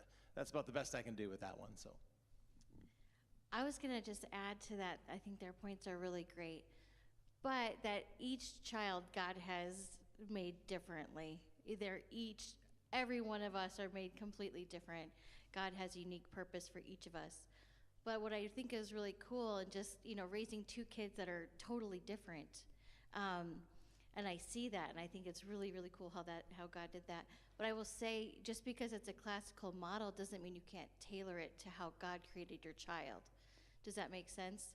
So, I might do the classical timeline song very differently with one than the other one. I might make a lot of faces. We might dance around, or you know what I mean? Or Latin, if it's dry for another, we might do something creative if they have a creative mind. Or you're still the parent that God gave for your child or your children, and He will equip you with exactly how to zone in on that child. Does that make sense? And how to tailor it, because it's not cookie cutter, and that's the whole thing we like about homeschool. But the classical method, I believe, is solid, and I do believe it can work for everyone, as long as you play around with those things with your child. If they have, I'm dyslexic, so I had to learn differently, but I feel like I reclaimed my education through homeschooling my children. When I went to regular public school growing up, I was frustrated and I had walls go up, and I thought I hated learning. you know. And then I went through with Ryan and Grant, and I was like, this is so fun, and I'm getting it, and that's my point, is that I think we're all different, but this method I do believe can work for everyone. I agree. That's it. No, so I'm a mutt, okay? Growing up, moved around a little bit. Public school, Catholic school, and homeschool, all in my background. Explains a lot about me, I think. But, so I didn't really get any of the classical model growing up. Now, in my adult life, after college and everything, in my Air Force career as a pilot, it follows a classical model. Like, you have to learn just the stick and rudder muscle memory skills. Like, we're just gonna go and we're gonna go fly this maneuver. This is exactly how I want you to do it, right? And you do that over and over and over and over and over. Okay, now why did we do that? And we integrate that into a bigger picture, and over and over and over. And you get to that point where you do master it, and now you become the instructor of it. And I've in my life, I'm able to look back and I see that, and I'm like, wow, okay, there's some value to that. And then I've put a lot of research into this, and I've come up with a diagram, and if you could go to the next slide. And if you guys believe that for a second, you don't know that my motto is, if you ain't cheating, you ain't trying. So I have found this, and this really helps me understand classical education, because I am with you guys. I was not as involved in our homeschool career as I am now up until a few years ago, okay? And Ellen is there with the kids singing the songs, and I'm like, that's it? Huh? Right? Now, when I got involved more heavily in the homeschool side, I jumped in at about the 8th grade level. I was tutoring at the 8th grade level. And I could tell the ones that had learned it and the ones that hadn't. And when we're there at the 8th grade level and we're at that why, and we're trying to understand why, those that had the memorization complete, so much easier, right? And when you look up here, the thing that hits me on this diagram is about halfway down, or no, all the way at the bottom. Look at that biblical parallel. And this is what hits me. Okay, I always go back to the Bible. It's like a car. If you want the car to work right, you go to the owner's manual, okay? The manufacturer that made the car wrote the manual. Well, the manufacturer that made us wrote the Bible. And that Bible does have this theme of knowledge to understanding to wisdom, right? As we grow in that, and that parallels that, right? Knowledge is just rote memorization. And I will echo what has been said up here, that the more you exercise that muscle, we'll call it, the easier it is to memorize. Now, so many people, adults especially, are really bad about coming up and say, I can't memorize. And it's usually, I can't memorize scripture. It's like, really? How about those baseball stats from 10 years ago? Right? What you want to learn, what you exercise to learn, you can learn. Every single human, I believe, has that ability. Now, and biblically, God patterned us all the same way. Now, there's a whole other discussion, and it does go, like, I wholeheartedly agree with what Emily said. We all have different challenges. We all have different likes and dislikes, okay? Some love the Latin. They love to jump in and do Latin, but they'll hate something else, right? Some love science, might hate something else, so on and so forth, right? That's me, okay? You get me doing English? No, okay? Now, can I? A little bit. But I like it up there because it shows that progression. Now, as I mentioned before, though, if you haven't gone through the knowledge, to get to the understanding piece is really difficult. And sometimes we have to go back a little bit, even though as we're talking, and I believe Emily said it very well, that we focus on the grammar at the elementary, but it doesn't mean it's not important as we progress further. Sometimes we have to go back to that and remember the grammar or relearn the grammar or possibly learn the grammar because there was a gap that we had in our knowledge. And I know we're a pretty eclectic group that has come together over the last couple of years, and we're all jumping in at different areas. So that does pose a challenge, right? But it's not a roadblock. It's maybe a tailor and a difference in your approach to it. But I can tell you, I'm gonna leave it with this. I was asked to speak at the graduation of one of the classes under classical conversation. And so I was a part of the graduation ceremony, and I was like, oh, okay, cool. I get up and speak, and I'm going to sit there and be bored to tears. Every single student got up in front of an entire large sanctuary of people they didn't know and spoke meaningfully on a topic. Where else are you going to find that? Every single student, right? Maybe it was only 6 or 7, but it was 100%. And you're not going to find that in any other thing. And I think that product right there solidified it in my mind. The singing of the songs when I would come home and be like, that's it, right? It works, right? The model works. And it is, it's iterative, it builds on itself, and gets to a pretty good product. So I believe, as I've studied it out and looked at it, I believe a classical model will work for everybody. And as Shane pointed out, right, can you find it working in a non-classical model? Yeah, I think you do, and I think it's not called classical, but it stumbles upon that. Like, they don't call pilot training and flight training classical, but it does follow that because it's tried and true, and we can see that through humanity. So that's all.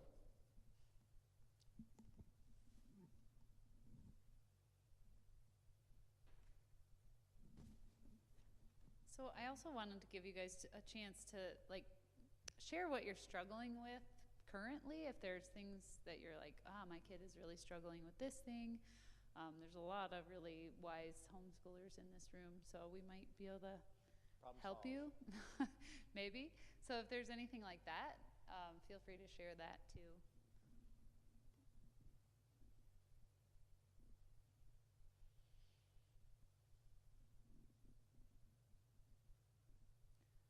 Okay, I'll let you keep thinking about that too. I did want to say, firing at all cylinders. they're right thinking now. Yeah. so hard, right? No, I did want to say, I like that Andy brought up, we are an eclectic group, which does have some challenges. I would just encourage you all, as you're in community and people might say, I don't understand, why are we doing Latin? Just be an encouragement and say, actually, I went to that round table thing. They talked about that. And Latin's actually really good, and we should be excited about it. Or we should at least, memorize the vocabulary. Even if you don't want to do anything else in Latin, memorize the vocabulary, because it will help you. I promise you it will help your student. It will. So I would say that's a super easy 5 minutes a day. I mean, you don't have to spend that much time, but I would start there if you're absolutely we do not want to do this. I just wanted to, just 2 things on what Emily said there. One, when I started jumping into this, I started in the tutoring thing, and as I went through my training, it was explained pretty well. Latin is somewhat of a vehicle, because how conformal is the English language to rules? It's not. It's actually a whole lot easier to teach grammar from a perspective of Latin, okay? When you're looking at the endings, do we conjugate verbs? No, we have to figure it out somewhat, but we have to also figure it out by context, right? And Latin is a lot more specific with the endings. Are there exceptions to rules? Sure. Rules are only there to be broken. We all know that. But it does conform to the rules far better than English does. So when we get it and we understand, that ending means it's a direct object because it's in the accusative case. Well, if I know that, now when I'm learning to diagram sentences, I know what a direct object is, and I know where that fits in, and I know how that happens because I have seen that ending identifies it as the direct object. I can pick it out in the sentence, and I can diagram this out better, okay? And this is coming from a guy who doesn't know a whole lot about English or Latin, and maybe I said something really wrong. Did I say something wrong yet? Okay, good. I can even understand it in that it's it's way more mathematical than English is. And so it's an easier vehicle to teach it. The other thing I'll say, the side benefit of it. Okay, I've lived overseas, I travel overseas. Okay, I lived in Europe. Okay, and you can testify to this, right? Now, obviously in the UK, a little bit different, but I know they take it's not out of necessity, but it's out of what they've learned. But students in school in Europe, they're going to learn minimum of 2 languages. Most are at 3, some are at the 4 to 5. You get into like Belgium, because they have 2 to 3 national languages, plus you have German and English that you need to throw on there because of the surrounding countries. You get into areas, I worked with officers that knew so many different languages when I was in NATO. And what that does, I'll ask you, Ellie, if you guys don't know Ellie Dayton, she's pretty amazing. She has taught some languages for us. If you were right now, at your stage in life, gonna go pick up another language, do you feel that it would be a doable task?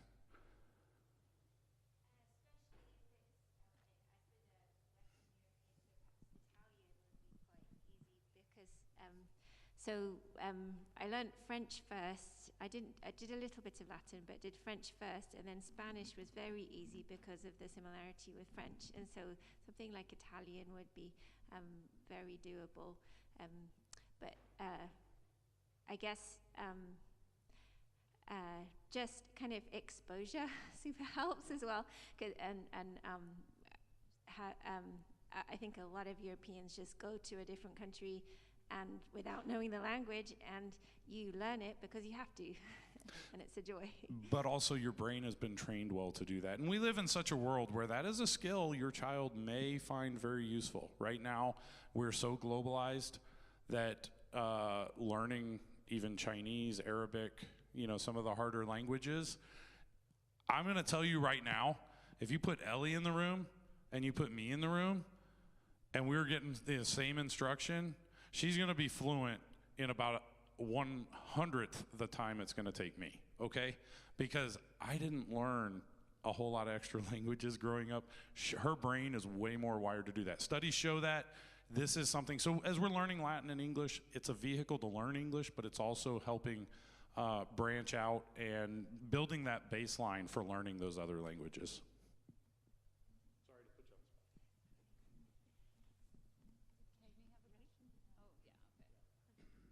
So I forgot as we were sitting here. Okay, I remember. So one big thing as we are looking at next year, I always start thinking about next year in January. And I have 2 very different children, and many of you have. And my concern is the firstborn is always the firstborn. They do the firstborn thing. Secondborn is always the secondborn, and they do the secondborn thing. And I'm worried that this isn't gonna, the model is, she's just a little bit harder to motivate and complete the work, and is a fight. And we've had this conversation a lot. A lot of walking has happened and talking this out as how, when you have one who's very motivated and can do very well, and then you have the next one who does not want to do any of what the first one's doing, it's backwards. How have you guys worked through that? If this model is great, and we're completing it really well, but when you have one who doesn't want to do the work, how do you help that child along? Yeah, I know you guys have been there, but I'm really seeing that, and I'm like, is this gonna work next year? Because I don't know if I can put up that fight every day. And that's like, this is one of those ones I'm like, maybe school really is a good thing for you. How do you combat this, and how can you make this model work for all these different personalities? I guess I would say, pose the question back to you that if you didn't do WRCC, okay, so public school would be your option, or like what's your option? Because like your kid does, I assume you want to teach your kid something, right? So like if you're not battling, WRCC work, you might just be battling other work, right? I mean, if the kid is going to be combative, they might be combative even at school or in a different situation. And so that is something I would just think about, because it might not actually solve your problem. You might just be doing homework until 10 p.m. at night because they're going to school and they fight you. The other thing I would say is dad get involved. That helps a lot. It helped a lot. Of course, mine was a son that was, struggling, but I do think even little girls, like their daddy, they want to please their daddy. And when dad is like, no, we got to do this, and it's important.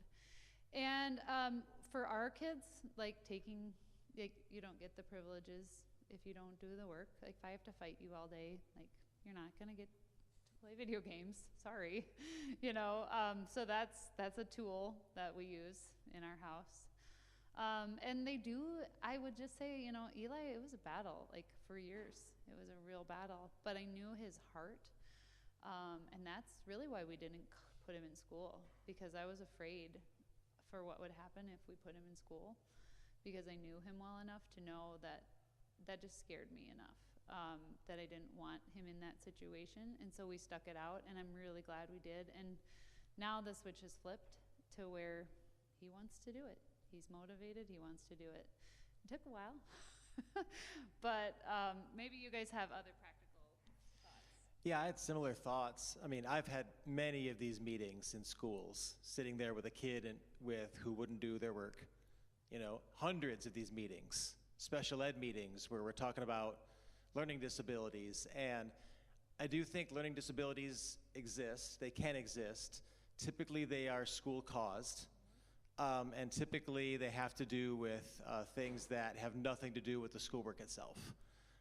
Most special ed problems were problems with kids who had learned helplessness, kids who were depressed, kids who just had terrible trauma from home life, kids who were just overstressed I've seen crazy situations. So the point being, I would say kind of like Emily, like maybe the schoolwork is the problem.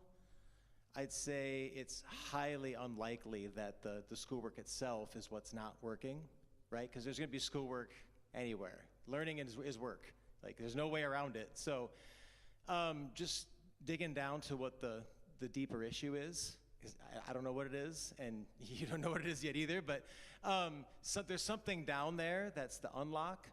And sometimes sometimes I see the light come on for kids in high school. It kind of like, sometimes it's just a battle until high school, and all of a sudden like, wait a second, and then it comes on. I've seen that light come on many times for high school students. Literally sat in meetings with 10th graders who all of a sudden in this meeting, they're like, wait a second. You can see the light go on. They're like, if I do my work, my grade will go up.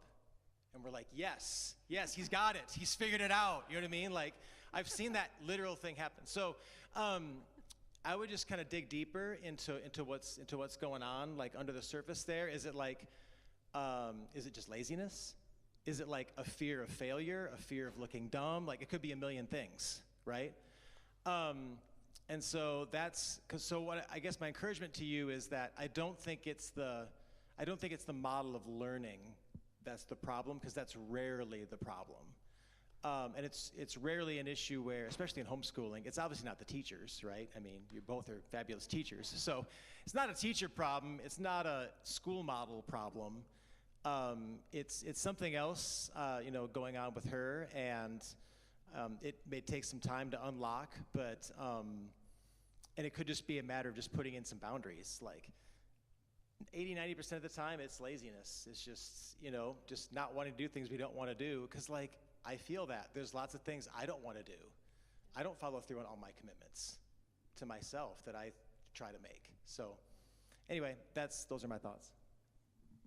I love your girls. I have to tell you that you are such a obviously great parents. I mean, really, your kids have great fruit, and I really enjoy getting to know them.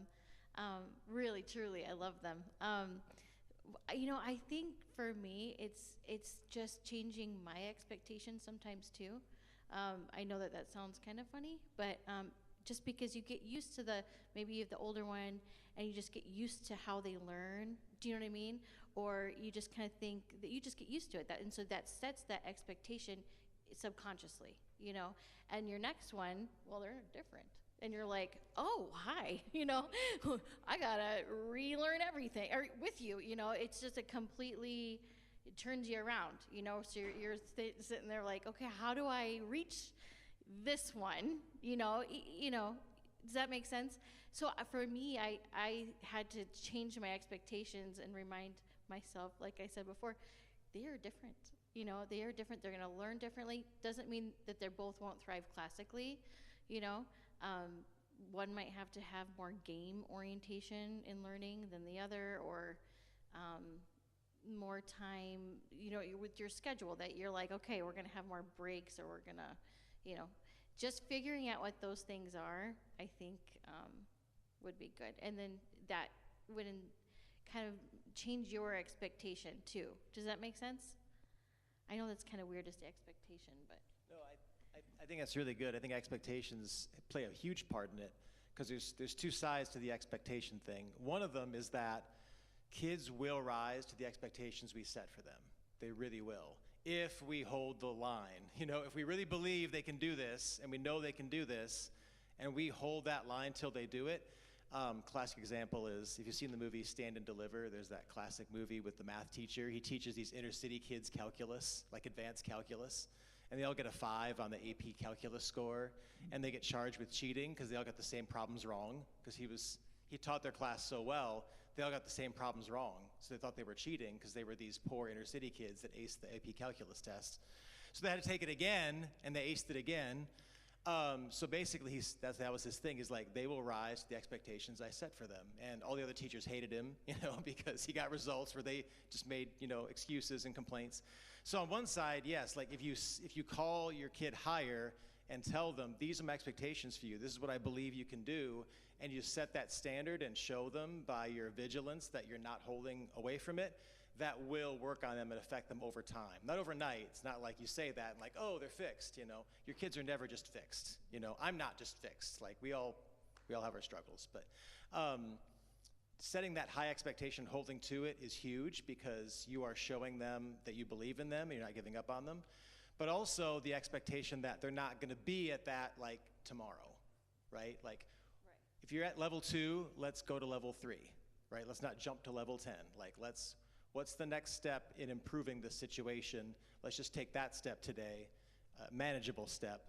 So it's having like realistic expectations for today, but also, you know, high expectations for our kids, for their lives and for their education. Yeah, I have 2 thoughts on it. Both come with a story, and they're interrelated, and I'll make it fast. Okay, so I think it's a battle that a lot of parents face, and we have faced. And on one side, we want our kids to love learning, and that's what we want, because we want lifelong learners. And I mean, we're going with the end in mind. Now, on the other side of that, though, I challenge and say, and AJ, I'll talk to you for a second here, okay? Because if you guys know AJ, he's in the sports field, right? He's in the sports arena all the time on the coaching side. Anyone ever gone fairly competitive in sports, okay? Was it hard? Were there times it was really hard?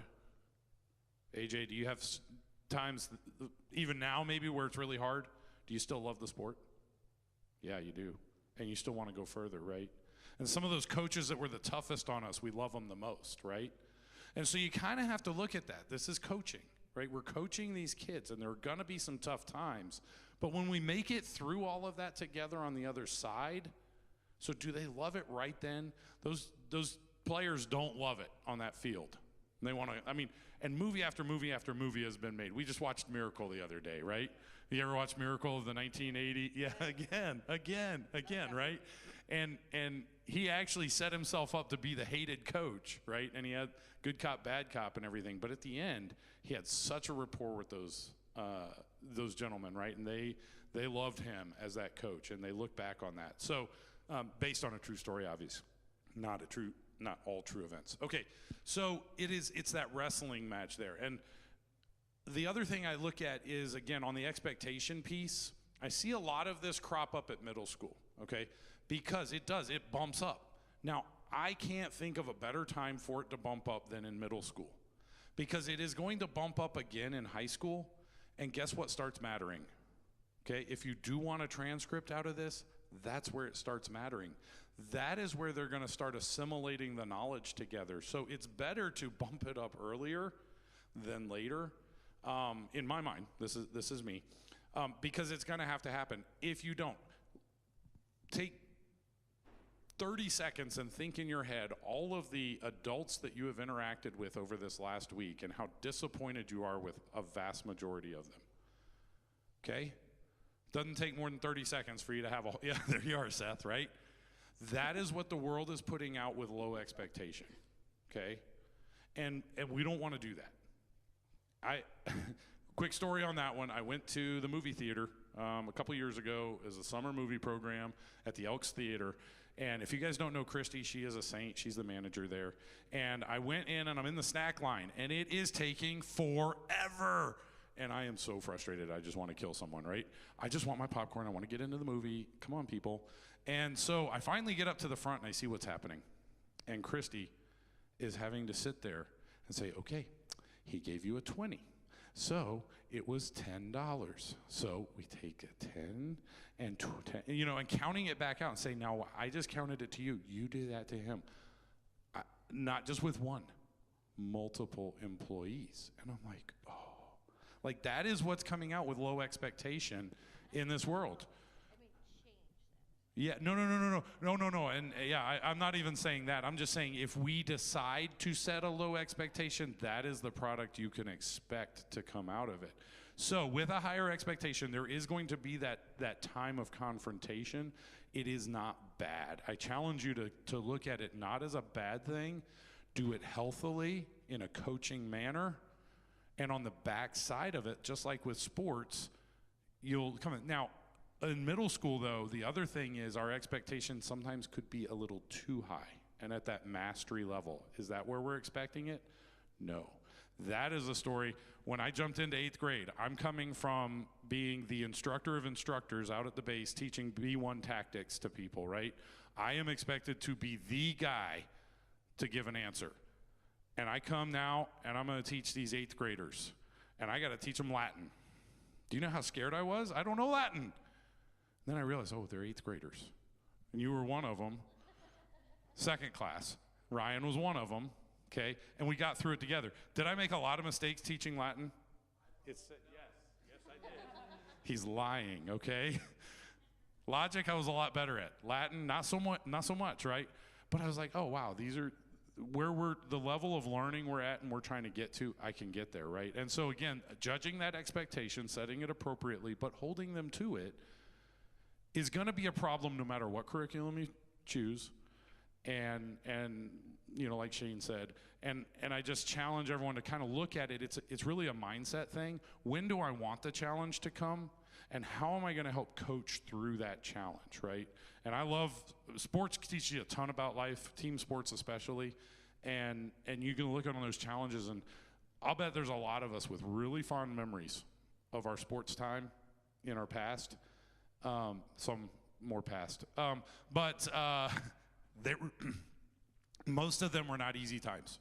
They were tough times, physically demanding times, times where you're getting yelled at, and yet we still look fondly on it. Some of our toughest times we've been through, we look most fondly on. So I would look at it with the long game perspective on that and assess it and understand, yeah, each kid's going to be different. You're going to hit that wall at a different time. It's going to come. Not every kid hits the wall, but yeah. Anyway, that's a good point. Any other questions or thoughts, struggles, anything?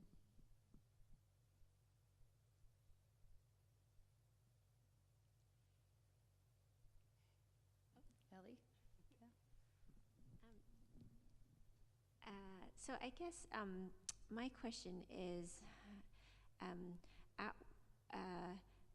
at what grades or what stages is what WRCC is doing meant to be completely comprehensive, such that you're not envisaging us supplementing at our home independently?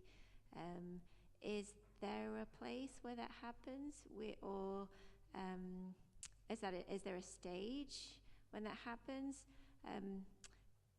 Because it sounds as if the middle school load is quite full in itself. So in your mind, if we're just focusing and supporting the kids doing the work set by WRCC, that is complete in itself. So anyway, I'd like your thoughts on that. Thanks. Do you want to talk about it, or do you want? I can share a little bit.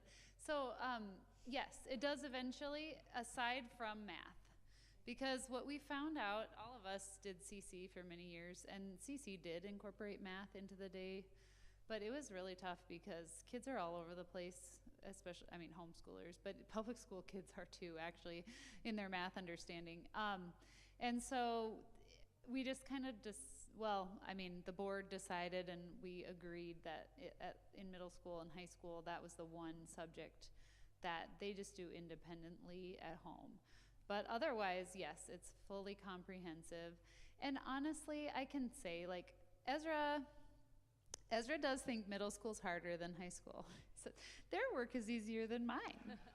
And it might be true. I was like, actually, that might in some ways be true.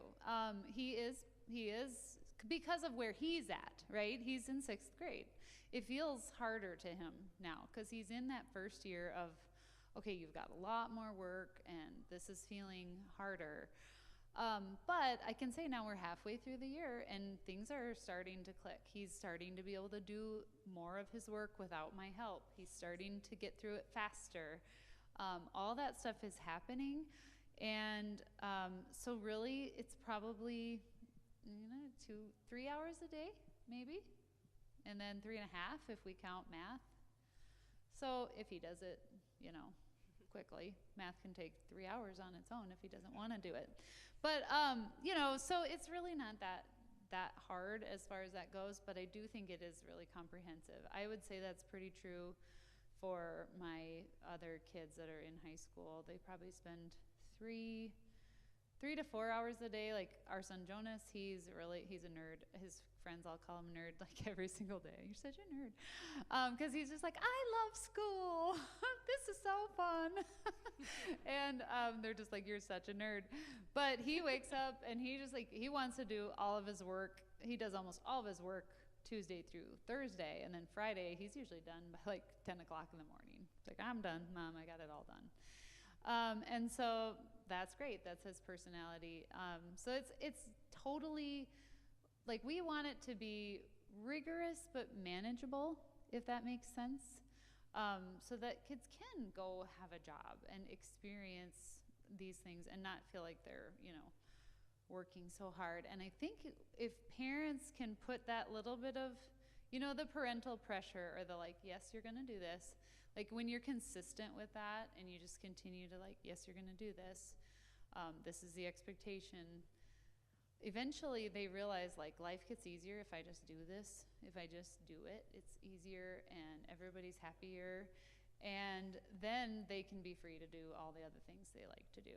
And so I find it to be a pretty good balance as far as that goes. But yeah, sorry, that was the long answer, but it does come all together. And the cool thing too is that we have actually in the high school program, we've looked at, we know like, obviously as Christians, we want our kids to know more than just the state standards to graduate. But we also felt like, yeah, these things are all good to learn. Like it's great to learn history. It's great to learn geography. It's great to learn these things. So, because God made all of them, God created all of it. It's all connected, science and all this stuff. So, all the state standards for graduating, if your kid goes through WRCC, they're going to have all their credits and then some, and then some. It's not going to be difficult at all. In fact, you need 22 credits to graduate high school in South Dakota. I believe Kalia had 29. She was way above the minimum. With some college credits too, yeah. And that wasn't even like that hard. We didn't even go that hard. A lot of people go way harder than that. That was without reining in her social life. That was with a job. She worked a lot. That was with having lots of friends. That was with, yeah, totally doable. Totally doable. Yeah, I agree. We're designing it so that if a parent really wants to make sure we're getting these 22 credits to graduate high school, so I feel better about saying my student's a high school graduate in South Dakota, yes, we got that covered except for the math. But you're always going to supplement, right? As a parent, like we're always supplementing. We should be always teaching our kids. You know, that's what Deuteronomy says. Like as you walk by the way, and as you go to the store, and as you get up, and when you're at the breakfast table, like we're always teaching our kids, you know, the ways of life, the ways of the Lord. We're teaching them Scripture. Like that should be in us and should be coming out of us all the time. We're always supplementing, you know, because life is learning, and that's one thing I put in our family values that's really important to me is that. This is who the Heilmans are. We're always learning and improving ourselves. This is who we are. That's what life is about. You're always learning. You're always getting better. We're never settling. We're never just like, we're done learning. We're just going to be who we are for the rest of our lives and never grow. Yeah. Like, no, we're always learning. We're always improving ourselves. That's our lifestyle. It's not just something we do with our schoolwork. We're bombers. We're overcomers. That's right. Nice. That's our motto, right, Ryan? The Bond Millers are overcomers, yeah. So, yeah. Overcoming, you know, challenges. But that goes back to beginning with the end in mind, right? Like, who do you want your family to be? Who do you want your kids to be? You know, instill that identity in them. And fathers can really speak this into kids. We see this biblically. Fathers establish identity in the kids. And so when fathers say, this is who we are, this is who you are, that's powerful for a kid. That really spoke to my sons. Because my sons, they love to level up. They love to grow. They want to get better at things. And I think that's from instilling in them. Even when they were little, one thing I instilled was like, Heilmans, they would like, I'd be playing a game with them, and of course I'm bigger than them, I'm whipping them. You know, they're learning failure and losing and being dominated by a bigger person. And I was like, Heilmans never quit. We never quit. Like you keep fighting till the end of the game. So there's just these things we establish in our kids identity-wise really carry a lot of weight.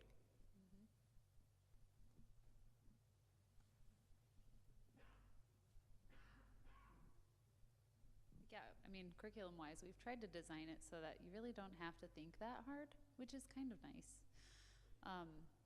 Obviously, we should all be thinking for ourselves, right? So, and I, you know, Shane and I, at least for the high school program, like we're open to feedback. If people are like, oh, I want to see the syllabus, or I want to see what the structure is, I think this should be changed, or whatever, like we are 100% open to that conversation. So. We're always trying to make it better, you know, that's the thing. We're Heilmans, we're always learning and improving ourselves, and we're always improving the WRCC curriculum. In fact, Emily and I were just having a conversation last week because there were like 2 or 3 classes that needed to happen second semester that we needed more classes because some classes were ending.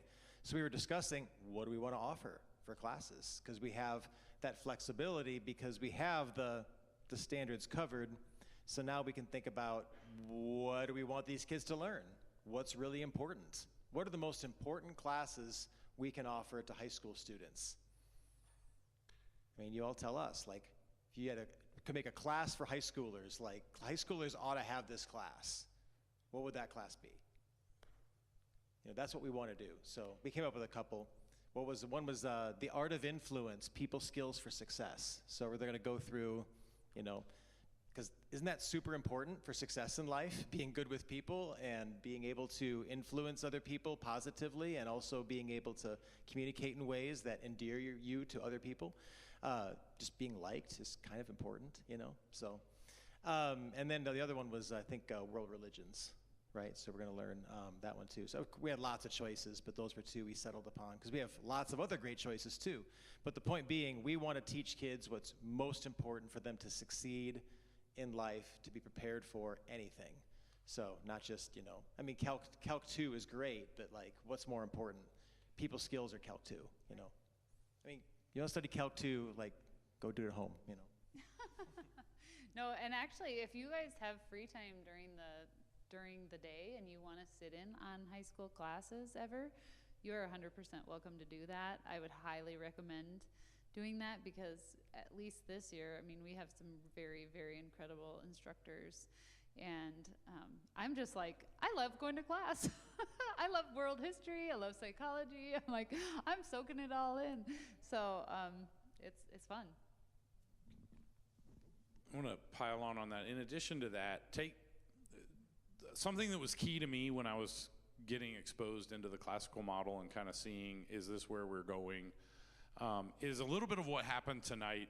CC did a program specifically called Window into Challenge, and they had, you know, different people come up and demonstrate some of the skills they had learned. And what you saw up there, what you see with, he ran off, Ryan, he knew I was about to talk about him, right? Take that. That is not atypical. This is not like, you know, the commercial on TV of the weight loss drug, and at the bottom it says results not typical. No, these are results are typical results, okay? Those are extraordinary kids, and those extraordinary results you see are typical of the kids that you're seeing put out. Look at the class that was just put out last year, right? And looking at this classical model, and we're talking solely, I can speak from personal experience, we've popped 2 out now, out of the program. One, straight out of the program, she had no issues going to college and getting started. She decided that's not for her, you know, and she's an amazing human, you know, a wonderful wife now to a husband, and she can argue me under the table, okay? And you guys know I like to argue.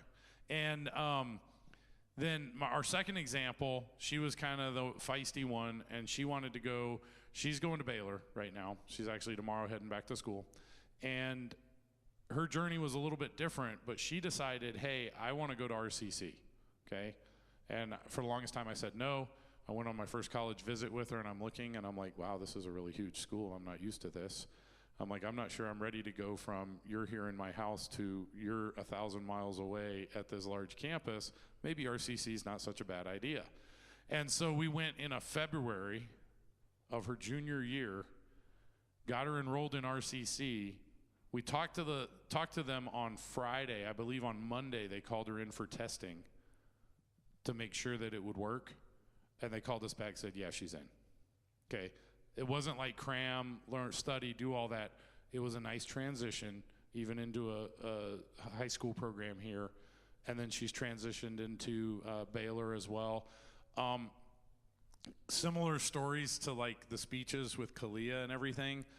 Both in RCC and now at Baylor, she has been accused of cheating on writing and using AI. And Ellen looked at it and said, oh no, that's her writing. Right? Like that's what I've seen out of her this entire time. And it's just because of the program she's gone through. And it's a very similar model to what RCC is. And it was just solely that model, right? Through the middle and high school years for sure. So just throwing those out there that those, that success, you look at the proof that's in the pudding. You know, we look at that end game to get us through that, the hard times in the middle. We still do that because the struggle is real in the K-Chuck household. And so, you know, it depends. Each kid's different, and sometimes it's just a little motivation, and they eventually get there, but it is designed as a holistic program, and it suits pretty well.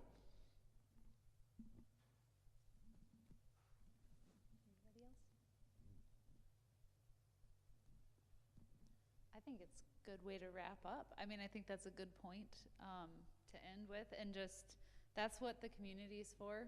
Like, if you're struggling, Cagney, I might not be struggling right now, you know, and I can come beside you and tell you, give you encouragement and help you with some things. And that's the beautiful part about being in community and staying in community, because there were many, many times when moms ahead of me gave me encouragement and said, don't give up, just keep with it. And it helped me get through that day. And then it's like, okay, we got through the year, and then we got through another one. And I look back now and I'm like, wow, I'm way farther in than I am, or I'm closer to the end than I am to the beginning by a long shot. And yeah, it wasn't always easy, and I know I'm gonna have hard times coming up, I'm sure, but that's why I love getting to, you know, be with all of you, and, you know, just with my kids, being able to learn from many of you in this room. It's just such a blessing to me. So, I don't know. Yeah. Any other thoughts from you guys? Do you want to close in prayer? Sure. All right, if no more questions, we'll close in prayer. God, thank you for this time. Thank you for this community where we can support each other, we can encourage each other, and we can remember that all learning, everything is from you. It's all about you. You created math, you created Latin, you created languages, you created this world, geography, science, you created it all. And we thank you that we can educate our children in the truth and that we have a solid rock to stand on. So God, thank you for, again, our children. Thank you for the blessing they are. I pray that we would be diligent to teach them as your word instructs us to be, that we would be dedicated to our children's discipleship more than anything, and understand that and realize that family leadership is the high calling, and leading our children and discipling our children is the highest calling that we have, above and beyond anything we do outside of our homes. So God, equip us, encourage us, strengthen us to finish the race. In Jesus' name, amen.